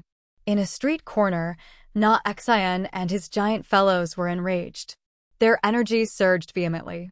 Miga and Mi Lu brothers and 10 King God Realm and Ethereal God Realm warriors were standing and laughing deliberately. Although they were much smaller than the giants, their auras weren't weaker. "One of your fellas shouldn't try to find death so easily." He resisted. "We just sent him off to heaven." Miga was a member with green-brown skin who was part of the Dark Spirit clan. He was even shorter than humans. With a cruel and cunning visage, he said, "To kill him, we lost 2 men. So you have to compensate for our loss." "Oh, right. 1 million top-quality divine crystals. No discount." Milu was his brother who was also a second sky of Ethereal God Realm warrior. He stood by the 6 giants who were tied by iron chains. He squinted his small eyes coldly. The 6 members of the giant tribe had wounds all over their bodies. Some wounds already had pus. They looked very pathetic. All were exhausted. The chains that tied them even had barbs lodged deep into their flesh. Those chains were interlinked with Mi Lu as if he just needed to think to make those tiny hooks pierce through the giants' bodies. Tribal oldie. Avenger Tucker. Tribal oldie. Don't mind us. Avenge him. Tribal oldie. Tribal oldie. The 6 wounded giants begged with blood and tears rolling down their faces while they screamed heartrendingly. Na Xian and the other giants looked at them with red eyes, trying to press down their anger to confront Mi Ge. Many experts from different clans in Broken Star City gathered to watch the commotion from other corners of the city. They all looked relaxed as if they didn't care about things that weren't related to them. Evidently, they didn't want to interfere. Broken Star Field didn't have any rule that banned fighting. As long as they didn't affect other people, a battle to the death was allowed to happen at any moment. No one would give AF*CK quite the contrary. It would become an event that would entertain them. Some even made a bet to kill their free time. Na Xian clenched his jaw, glaring at the brothers. He panted, trying to calm down. He couldn't let his anger and grudge confuse him. The old giant hated that he couldn't slaughter them all and crush Mi Ge and Mi Lu into a pulp. What a pity. Na Xian was also at second sky of ethereal god realm, the same realm as the other 2. And they were 2. If he risked his life and battled them, he wouldn't gain anything good but drag his other fellow giants into a deadly situation. Thus, although he was enraged, he was actually trying painfully to not lose his mind. Give me 1 million top-quality divine crystals. I will let them go immediately. It's simple. Mi Ge sneered, speaking unconcernedly. Don't blame me for not reminding you. We've shown mercy. If we didn't need slaves lately, we would have killed them all. Pay the ransom quickly. Don't wait until I change my mind. Na Xian's huge body shook. His trembling fingers fumbled for a ring and started to move the divine crystals inside. Mi Ge and Mi Lu exchanged looks. Their eyes brightened as they were surprised. The giant tribe was always a poor clan. They thought that asking for 1 million divine crystals should be the upper limit that the giants could bear. As Na Xian was moving the divine crystals, it meant that he had more than 1 million in his ring. Mi Ge laughed fiendishly, speaking all of a sudden. Hold on. Na Xian grimaced, clenching his teeth. What else do you want? These 6 giants and our loss cost 1 million divine crystals. However, Mi Ge laughed evilly. Zhen Gu of your tribe had destroyed our ores in that mine. We must count this too. Okay, let's say 1 million divine crystals more. You have to pay 2 million in total. Q. Mi Ge's too malicious. This is pure blackmailing. Ruthless butcher. The giant tribe's so poor that they don't even have enough food on their plates. How could they have so many divine crystals like that to give him? Mi Ge brothers are always like that. They only bully the weak. To the stronger forces, they act as if they are truly the superior's grandchildren. The giants are too unlucky since they bumped into those thugs. This pair of brothers doesn't have a limit. The onlookers couldn't help but clamor. But since it wasn't related to them, no matter how much they were talking and discussing, none of them stood out to protect and bring justice. Hearing Mi Ge saying so, Na Xian's face convulsed. It felt like he had an erupting volcano in his body that he couldn't hold in any longer. Mi Ge and Mi Lu exchanged looks, sneering continually as if they were waiting for the giants to attack them first. Then, they would subdue all the giants and take all of their properties. This pair of brothers was confident that they could subdue Na Xian and the other giants if they joined hands. After all, they could take everything. Na Xian was indignant. His pain had almost overwhelmed his mind. He was on edge. In the next moment, he was going to burst out. What do we do? Karthu frowned. They can't start the battle. Once they do, Na Xian will lose for sure. However, I can tell that Na Xian is pushed to the edge. I think he won't be able to resist any longer. Yeah, the giants aren't very forbearing. Na Xian is trying hard to press it down. Shiyan sighed, his eyes flashing. We must find a way to help them. They have 2 second sky of ethereal god realm. I'm not an equal match against any of them. If we fight, we will lose for sure. Fei Lan said frankly. Well, if we can't find, we have only one solution. Yan knitted his brows tightly. Electric light flashed in his head while he tried to think of a solution. The agate star area was different from others. There were as many warriors here as there were trees in the forest. The average realm of their group couldn't be considered powerful. They couldn't use force to solve this problem. In this situation, they had to use their brains rather than their muscles. They couldn't act rashly. Yan pondered for a while, thoughts crossing his head. Then, his eyes brightened up when he hissed. I got it. Fei Lan and Leona looked at him skeptically. 2. After that guy died, I have driven pieces of his blood and flesh together with the battleship and many bodies into the chaotic space basin. I'll try to see if I can pull out his flesh or blood. I'll put something on those brothers. As he was at ethereal god realm, his blood should have his aura. I think his brother will recognize it shortly. Yan arranged his thoughts, grinning. You guys go there and find a chance to calm not Exine down. I'm going to hide until I find a chance to pour the dirty water on those brothers. Treacherous. Ka Tua smiled. Mean.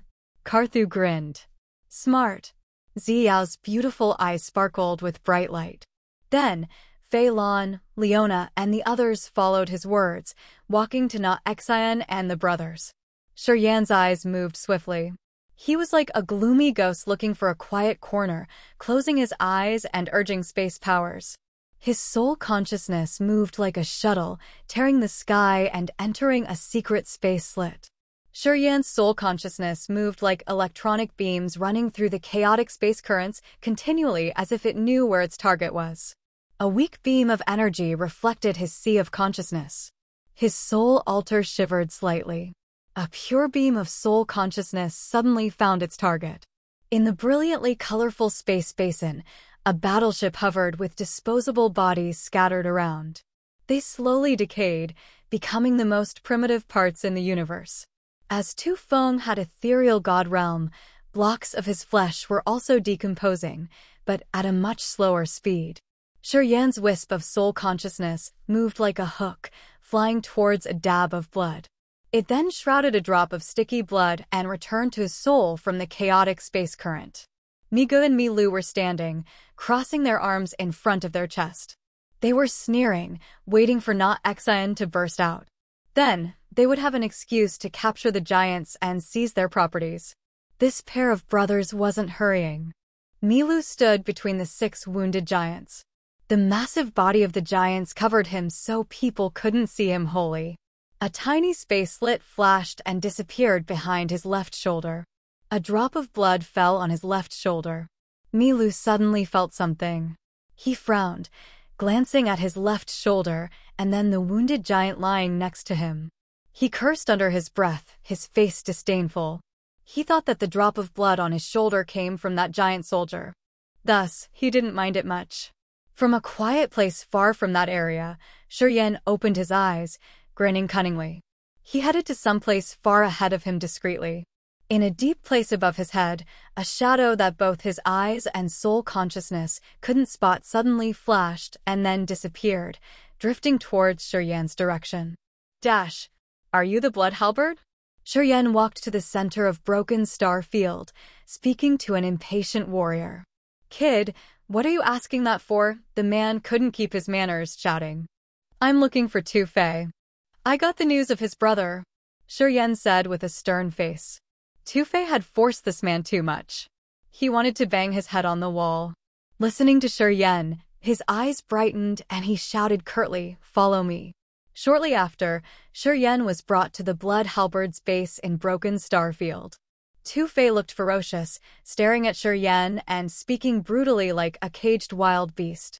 Kid, I've met you before. Yeah, I've just visited AI Fu. From AI Fu, I knew that your brother was murdered. Yan nodded, talking seriously. On our way to Broken Star Field, we saw a fight where a first Sky of Ethereal God Realm expert was killed. I didn't know him. However, when I saw you recently, I remembered it. I think you look very similar to him. Tu Fei stood up, his murderous aura shooting up to the sky. Who? You know who did that to my brother? I don't dare to say. I'm afraid that he will take revenge. They are so dangerous, Shurian said weakly. I'll protect you. Who dares to touch you? Spit it. Who? Tu Fei was outraged, his bloodthirsty feeling arising. Right inside Broken Star Field. He's confronting the giants. He's watching the giants. He got second sky of ethereal god realm cultivation base. He should have your brother's blood on his body. When you get there, you can sense. Then you will know whether or not I'm telling the truth. Shurian smiled inwardly, but his face was solemn. Please, don't disclose my identity. I'm afraid. I'm scared of them. Don't worry. If they did that, I'm sure that they wouldn't stay alive to trouble you. Tu Fei didn't mind Shurian anymore. He flew like a roaring tornado towards the brothers' location.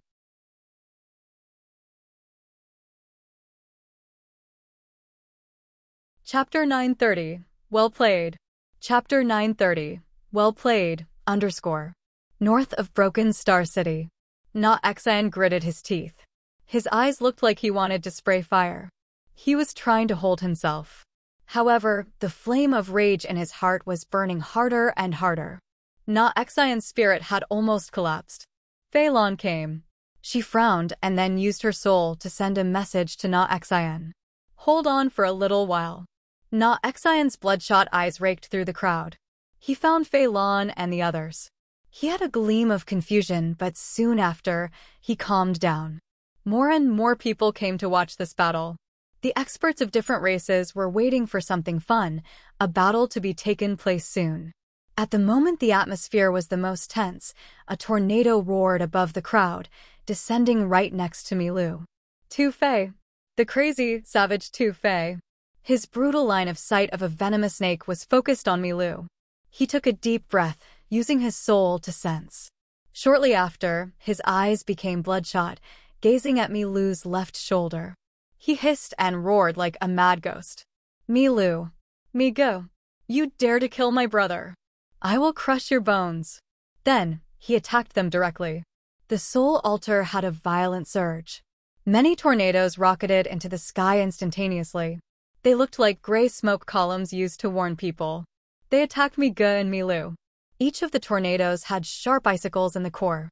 In the middle of the tornadoes, the icicles howled as if they could crush everything into ashes. Seeing Tu Fei get mad, many onlookers were startled, staying away as fast as possible. Na Xian was bewildered seeing Tu Fei become even crazier. He felt very confused. Tu Feng. Didn't Fei Lan, Leona, and I break his god body and then Shurian swallow his soul altar? Why did Tu Fei come here to attack Milu? Na Xian had many questions in his mind. Tu Fei, what are you getting mad at? We brothers are always in Broken Starfield. We didn't go out. How could we kill your brother Tu Feng? Miga shouted. His arrogant manner disappeared. Your blood Halberd, and we have never violated each other. How could we attack your brother? You mother ***, you're so wrong. Your mama's wrong. Tu Fei was enraged, using his soul altar to manipulate the tornadoes. There's my brother's blood on your brother's body. I'm his brother. How would I not recognize that? Shouting and screaming crazily, Tu Fei faced the sky and hollered. He jumped directly into a tornado, moving like a mad ghost toward Milu. At the same time, Tu Fei shouted deafeningly, Blood Halberd brothers, kill them for me. Two shadows zoomed in from a far distance. Their auras were very intimidating. They responded to Tu Fei's shout. As soon as they arrived, they joined the battle immediately. Miga, you wanna **King die? Do you dare to touch our Blood Halberd's members? I know you are in short of mine slaves, but I didn't expect that you would plot against Blood Halberd. If we don't kill you, how can we Blood Halberd have a foothold in Broken Starfield? Kill them. Brother Tu Feng used to drink with me. You mother ***. You dare to touch my brother. You must die. There came another 2-second sky of ethereal god realm experts. Let me help you. Na Xian had pressed his anger down for a long time. He suddenly cried grumblingly, releasing his ethereal extent. Light shot out around his body as he aimed at Miga. Today is the day you die. Tu Fei, Na Xian, and 2 Blood Halberd's warriors who had just arrived were all at second sky of ethereal god realm. This force would absolutely gain the upper hand when dealing with the Migo brothers who were at the same level. Especially not Xian. No one knew what he had encountered in Grace Mainland. However, at this moment, they saw his realm and power leap. While he was shouting and roaring, brilliant light twirled around him like a cotton ribbon. Then, it entangled Migo, cooperating perfectly with Not Xian's ethereal extent. However, only Not Xian was strong enough to subdue Migo. Kill Milu first. Seeing Not Xian holding Migo, Two-Fei said maliciously, Daddy wants to show you the consequence of offending Blood Halberd. The three experts of Blood Halberd all released their ethereal extent. It looked like three new, different worlds had just been formed above Broken Star City. They were marvelous places with palaces, rivers and mountains, stars in the sky, and shooting meteors.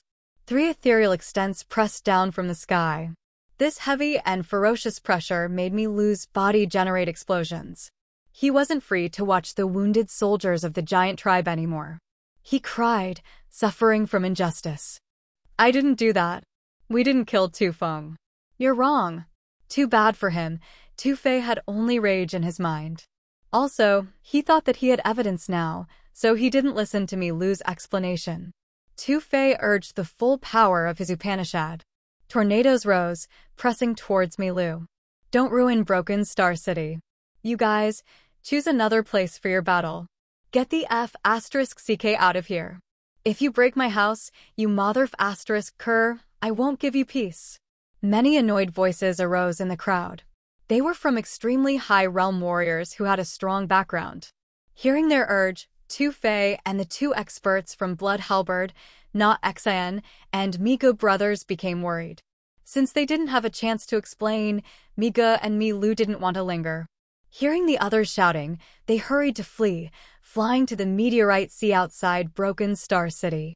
Tu-Fei, two experts from Blood Halberd, and Not Xian also flew after them.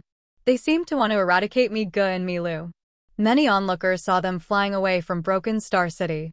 It made them feel more comfortable. Then, they also followed them to see the fun, including Fei Lan's group. When Shiryan arrived, he didn't see Tu-Fei messing around. He only saw the two giants rescuing their 6 wounded fellows. Are they all right? Shiryan smiled, asking. They're okay. Milu has tied them. We're going to untie them, answered one of the two giants. Let me help you, Shiryan squinted. A flame slowly emerged, moving magically on the chains that held the giants. Wherever the flame passed by, the chain was frozen and then they broke easily. The 6 wounded giants looked at Shiryan with gratitude, asking, Who is he? During the time you weren't an old orchid star, many things have happened. When the tribal oldie comes back, he will explain to you guys, said a giant. All right. I'm going there to check.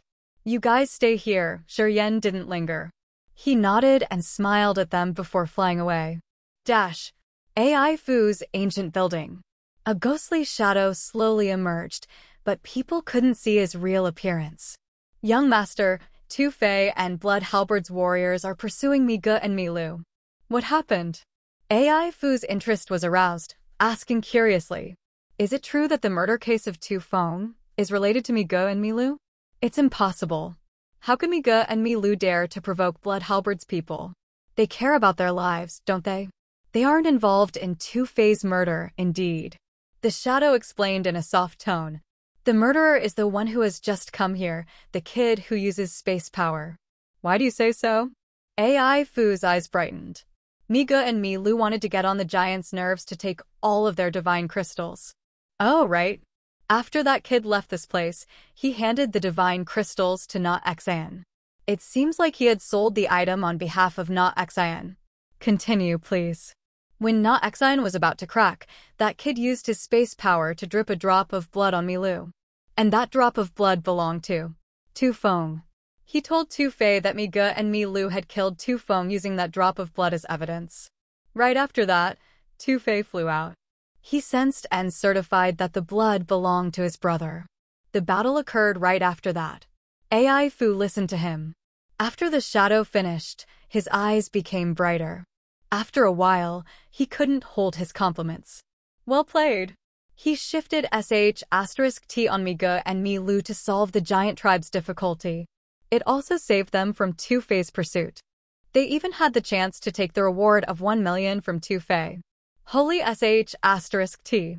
This kid really played it well. He got all he wanted, and he didn't even need to labor for that. Excellent. Genius. Young master, do you want to expose him? Asked the shadow. No need. No need.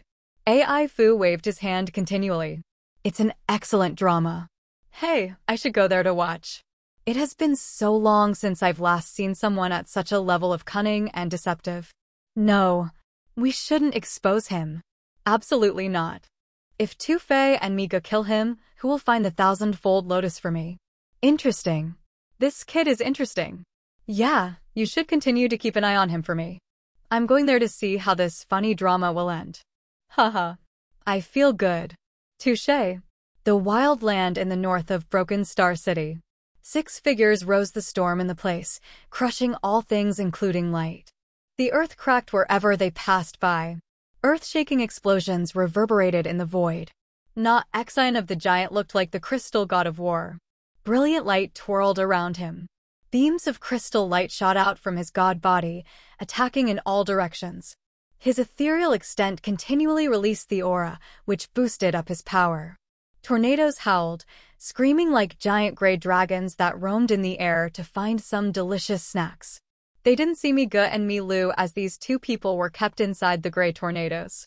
They were shouting indignantly, cursing at Tu-Fei. They felt so aggrieved that they wanted to die.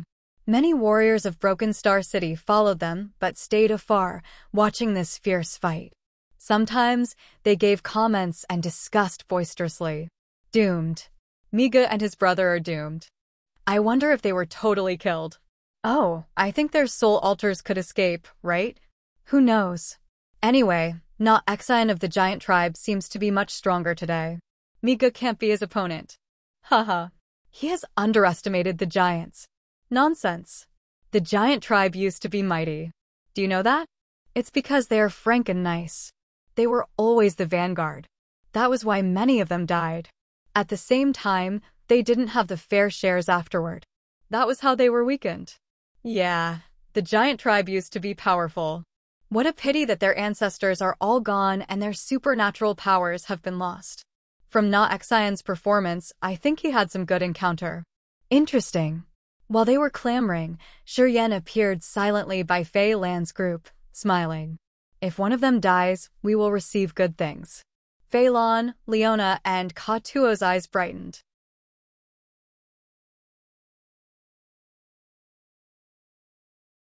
Chapter 931. Occupy all advantages. Chapter 931. Occupy all advantages. You guys, we meet again. AI Fu was like a ghost, standing quietly by Yan and the others. He lifted his head to look at the wild area in north of the Broken Star City, asking as if he was their friend. How's it going? Are Miga and his brother hurt yet? He stood alone as he didn't bring any guards. However, as soon as he arrived, the other warriors proactively gave him room, which also gave Yan's little space. The battle between Xian, Tu-Fei, Miga, and Mi Lu was furious with surging momentum.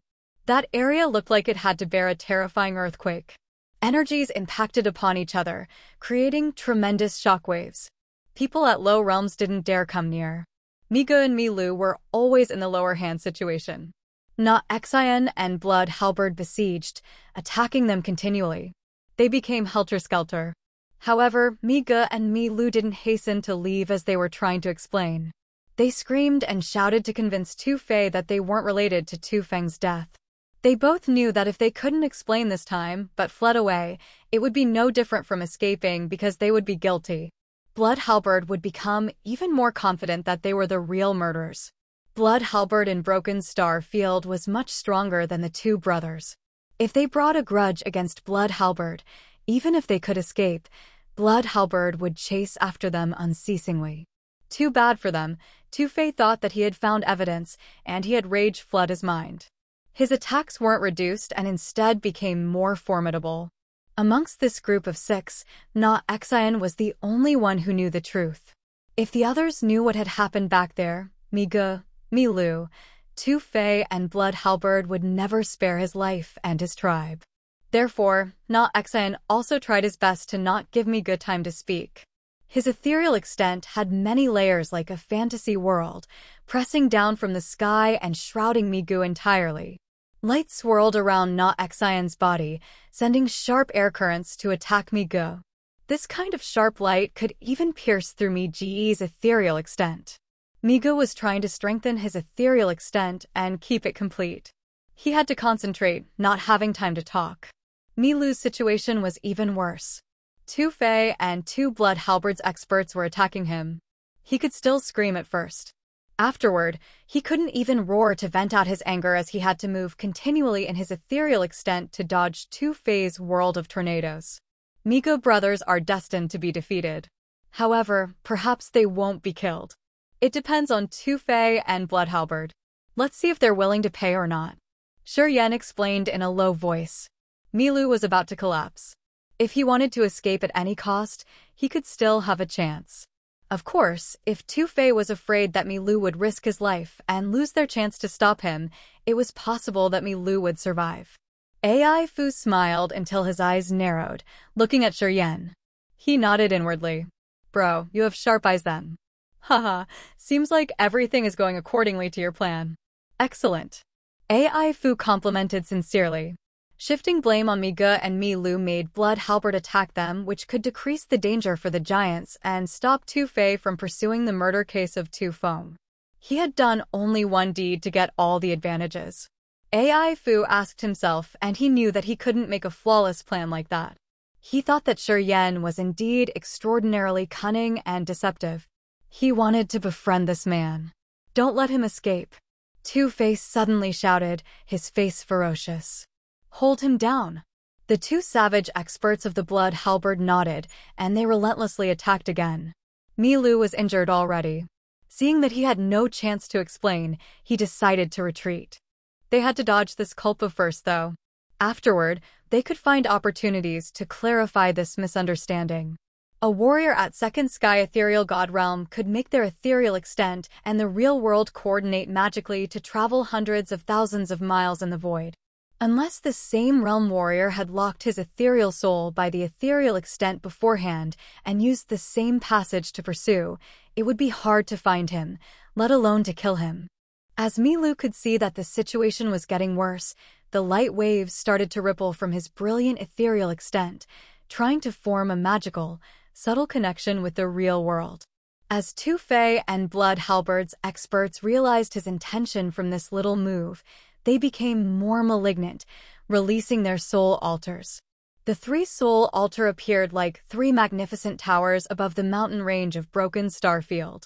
The ethereal extent realm in the four-tiered soul altar sent out a complicated energy fluctuation as if it was the most mysterious and magical power of the entire world. That kind of energy seeped toward the space next to Milu, twisting that space with their thoughts, which blocked Milu's attempt to connect spaces. Milu was like a savage beast backed into the corner. His face darkened ferociously, shouting, "Do you really want to kill us? If I can't kill you today, how can I talk to my brother?" Tu-Fei faced the sky, laughing mournfully and crazily. "I have only one little brother. We'd grown up together. I'd seen him thrive every day. You killed him. I will make your soul perish completely." Tu-Fei's soul altar in the middle of the ethereal extent started to surge and make more tornadoes crying and howling, covering the entire place.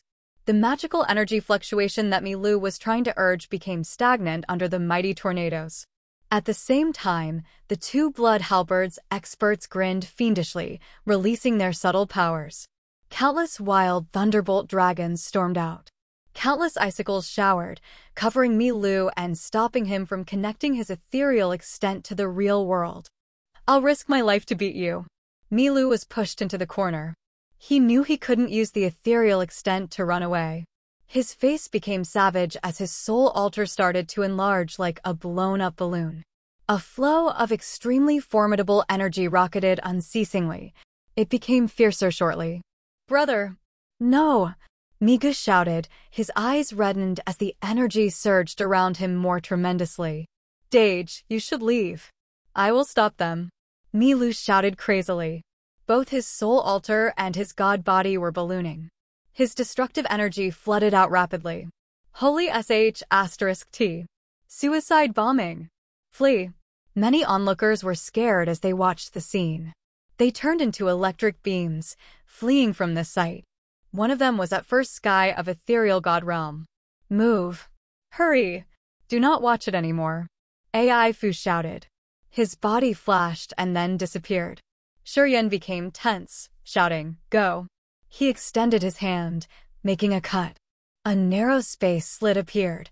He got in immediately, shouting at Fei Lan and the others, "Move." Fei Lan, Leona, Karthu, Ziyao, and Katua hastened to jump into the space slit, which then sparkled and disappeared. In the next moment, they appeared in south of Broken Star City. A series of earth-shaking explosions arose from the wild area in north of Broken Star Field. The noise didn't fade out for a long time. An aggrieved will hovered for a while before slowly dispersing. Shuryen's face was dark and solemn. He sensed for seconds and then grinned. He swayed through the space slit again. It wasn't a hard task for him at his realm to move between the short distances in this area of Broken Star Field. He could cross tens of thousands of miles in just a blink. He could even bring people with him. When he reappeared on the wildland in north of the Broken Star Field, he didn't see Mi Ge. However, Mi Lu was everywhere. Pieces of the god body, bones, tendons, vessels, were hovering under the effect of an unknown power. They appeared in every corner of the wild land. His soul had turned into countless wisps, but they couldn't gather again, slowly disposing into earth and heaven. Shuryen halted between those pieces of blood and flesh, hovering quietly as if he was watching something. Actually, he was trying to absorb the energy. Milu's soul altar was also broken. His soul energy scattered around like threads of a spider web. However, Shuryen didn't dare to use the black hole in his soul altar to swallow it, which could catch people's attention. He had just silently taken in the energy from Mi Lu's god body with his acupuncture points. Since Mi Lu was at second sky of ethereal god realm, only the energy in his body was too abundant. It shook Shuryen's acupuncture points, making each of his cells cheerful. Pieces of Mi Lu's cracked bones and meat floated in the void. Before the energy dispersed, they still hovered for a while. After Shuryen had taken in their energy, they would fall immediately. He stood quietly in between Mi Lu's pieces of blood and flesh. He didn't talk but was looking for something. From a distance, Na Xian appeared with magnificent light around his body. He had a trickle of blood on the corner of his mouth. However, his eyes were still bright. On the other side, Tu Fei and the 2-second sky of ethereal god realm of the blood Halberd were pale. They looked exhausted. The three of them sat down cross-legged to adjust their aura and stabilize their energy. Tu Fei frowned, looking at Shuryen. He snorted and then thundered. "Kid, you're hurried enough. Aren't you afraid that I won't pay you?" While talking, Tu Fei slipped off a ring on his finger, flickering it toward Shuryen. Shuryen was so happy receiving the ring. He used his soul consciousness to sense then laughed. "Thank you, Sir Tu Fei. You do respect your credit. Such a real man." Tu Fei thought that he came to ask for payment. He didn't know that Shuryen came here to try to take the energy from Mi Lu's body before it was lost when his energy dispersed into earth and heaven. Giant Na Xian was shocked. He gazed at Shuryen, his eyes darkening. The secret that had disturbed him was exposed now. He finally knew why Tu Fei took his blood Halberd's experts to kill Mi Ge and Mi Lu. Because of him. Na Xian felt a chill in his heart. Shuryen hadn't spent a bit of effort, but he was able to get the Mi brothers killed while he took everything. This gave Na Xian, the giant with a kind heart, goosebumps. Too cunning. Too wicked. Shuryen glanced at Na Xian, smiling. He then bent his body towards Tu Fei and left to a blind place, tearing the sky and returning to where Leona and Fei Lan was. "Find a quiet place immediately. You guys have good fortune then," hissed Shuryen. Fei Lan, Leona, and Katua were surprised, smiling simultaneously.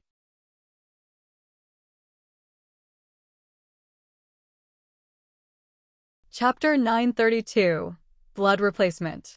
Chapter 932, Blood Replacement, _ Shuryen used 10,000 divine crystals to hire a training court. This court had 10 cultivating rooms and a secret room hidden deep underground. It also had a preset barrier which could block all sensing activity. This place was indeed suitable for them. In the secret chamber, Shuryen, Fei Lan, Leona, and Ka Tua sat down cross-legged. Shuryen sat on the opposite sides to the other three. Pure energy was released from each of Shuryen's acupuncture points. They divided into 3 flows that poured to the blood mark on the forehead of Fei Lan, Leona, and Ka Tua respectively. This time, Shuryen was capable of precisely controlling the amount of energy released. At second sky of ethereal god realm, Mi Lu was 1 level higher than Tu Feng. The intensity of essence chi when his god body exploded was several times thicker than Tu Feng's. Without Fei Lan, Leona, and Ka Tua taking the excess, Shuryen couldn't digest all of it alone. Perhaps he would explode to death. Through the blood mark, Fei Lan and the other 2 helped him share the excessive energy, especially Fei Lan. She had reached first sky of ethereal god realm, so she could absorb a lot of energy. Shuryen sat neatly, letting his exquisite soul consciousness guide the surging energy in his vessels that flooded the essence chi ancient tree to refine his god body. After many times of quenching, Shuryen's god body had reached an incredible toughness. This time, when carrying out the quenching, he stressed the power of the immortal rebirth secret to condense the immortal demon blood. As the energy rolled in his vessels, magical changes started to occur. Above the hidden chamber, Karthu and Ziyao were waiting in a 1,000 square meter stone room. Ziyao's charming face looked obviously dejected. Karthu knew she wasn't comfortable. He advised her reluctantly. "You shouldn't mind it much. That kid must have some secrets, which are related to Leona, Fei Lan, and Ka Tua. That's why he doesn't want us to watch them." "I understand." Ziyao's beautiful eyes sparkled a gleam of sorrow. "I found that I couldn't enter his heart. Moreover, after we left Raging Flame Star Area, I felt helpless, so helpless." After they had left Raging Flame Star Area, Shuryen, with his power and knowledge, had naturally become their leader. Even Fei Lan and Leona had followed his orders, which was unimaginable in Karthu and Ziyao's points of view. However, since they had arrived in Old Orchid Star, Shuryen had proven his competence many times. He met the requirements of a leader who could give them many benefits. Jester, who used to have a different opinion, was now subdued, following him honestly. From some aspect, he did have charisma. However, this had weakened Ziyao and Karthu's confidence. Especially Ziyao. When they were in Raging Flame Star Area, she was the noble princess of the Dark Firmament Divine Nation with an honorable position. Her realm wasn't bad. She was also a smart princess, the top warrior amongst the top warriors. However, in this Agate Star Area, she was just a small, ordinary original god realm warrior who didn't have a compelling background. Her cultivation progress was also paused. The longer she stayed with Shuryen, the greater the pressure she had to bear. Gradually, she found that she couldn't catch up with Shuryen. Apparently, he has some purpose. He has many secrets. As you can't get into his heart, you can't know his secrets. Also, you can't actually merge with him. Karthu sighed, "This kid is a miracle. I've known this when we were still in Raging Flame Star Area. However, I had underestimated him. I think that if you do have feelings for him, you shouldn't be shy and should be more active. With your intelligence and glamour, I think he won't be able to resist. Especially, since that little girl Feng Rao isn't here. Should we seize the chance like that?" Ziyao muttered, blushing beautifully. She was shy, so she couldn't hold it. Haha, if Feng Rao wasn't lucky enough to go with him that year, things wouldn't be like this today. At that time, you weren't with Shuryen. Karthu chuckled. At that moment, I didn't think that he was the one I wanted with all my heart. It's not because Feng Rao had taken that chance. It was her destiny. Ziyao forced a smile. Moreover, he treats Feng Rao well. If I interfere with them now, wouldn't I be a little despicable? I don't know what your highness think, but I think that if you love someone, you won't think about anything else but winning his heart. Frankly speaking, talking about love, it matters to only 2 people, You and your loved one. Carthu guided the girl. Xiao was astounded for a while. Then she thinned her lips. I will try. Carthu smiled happily. In the secret room. No more light of pure energy emitted from Yan's body at this moment. Feilong, Ka-Tua, and Leona were sitting neatly, carefully digesting the energy and merging it with their own energy in their body. Ka-Tua suddenly shuddered. His soul altar started to spin continuously, releasing a flow of chaotic energy. That twisted energy covered him tightly, creating a chunk of some substance, which was floating and transforming according to the change of his chaotic energy. He got the complete inheritance from Yan. As he had ascetically cultivated for many years, his realm wasn't low. However, due to his incomplete inheritance, he couldn't break through fast. After the complete inheritance had been integrated into his soul, he had soon increased his realm on a larger scale. In God-perishing land, Ka-Tua received the subtle chaotic energy left by Gu Lu, which boosted his realm evidently. Receiving soul energy from Yan twice, he became the first expert having a breakthrough in this group. He was breaking to second sky original God realm from first sky of original God realm. As seen from his momentum, it would come shortly. Staying in the center of the twisted, chaotic energy, Ka-Tua's face was deformed, which looked pretty funny. His body continued to distort. He suddenly recalled something. A ring on his finger flashed. Some round pellets emerged from the ring. He swallowed them all. The fragrance of the pellets seeped into his internal organs. The medicinal efficacy dissolved and circulated in his body, sea of consciousness and soul altar. They were the pellets he found in AI Fu's Treasury, which were at level 6 divine grade, pretty suitable for his breakthrough. Not long after he had swallowed the pellets, Ka-Tua's spirit, chi, and soul became abnormal. His soul altar spun, diffusing a faint aroma. His original soul gradually calmed down, becoming clear and empty. Suddenly, chaos power Upanishad in his head became easier to perceive. He was increasing his realm step by step. After Feilong and Leona had refined the energy, they felt something. They couldn't help but look at Ka-Tua with astonishment in their eyes. Excellent innate endowment.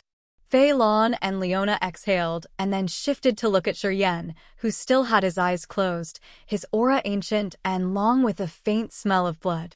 They didn't know that Yan was using the immortal rebirth secret to refine the pure energy and his body to create the immortal demon blood. Scarlet drops of immortal demon blood that looked like ruby rolled into his vessels in circulation.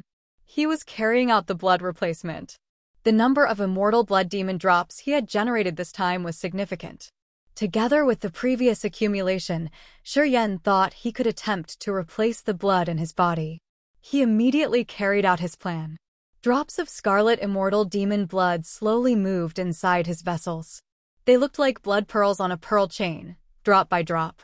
His original blood evaporated into blood chi, diffusing through his skin and giving people the distinctive smell of blood. While replacing his blood, his body became scarily garnet. At this moment, he looked like a bloody man. After Feilong and Leona had finished refining the abundant energy that Yan just gave them, they frowned as they were a little bit anxious. They didn't know whether Yan's current situation was good or bad. They didn't even know that Yan could replace his blood or what was good about replacing blood, which made them worried. Today, even if Yan wanted to get rid of them, they wouldn't leave him. With the previous and the current experiences, they knew what kind of benefits they could receive if they stayed with Yan. Also, the encounters they had would make people jealous. To a warrior, his realm was the foundation of everything while a mighty competence was all he could have.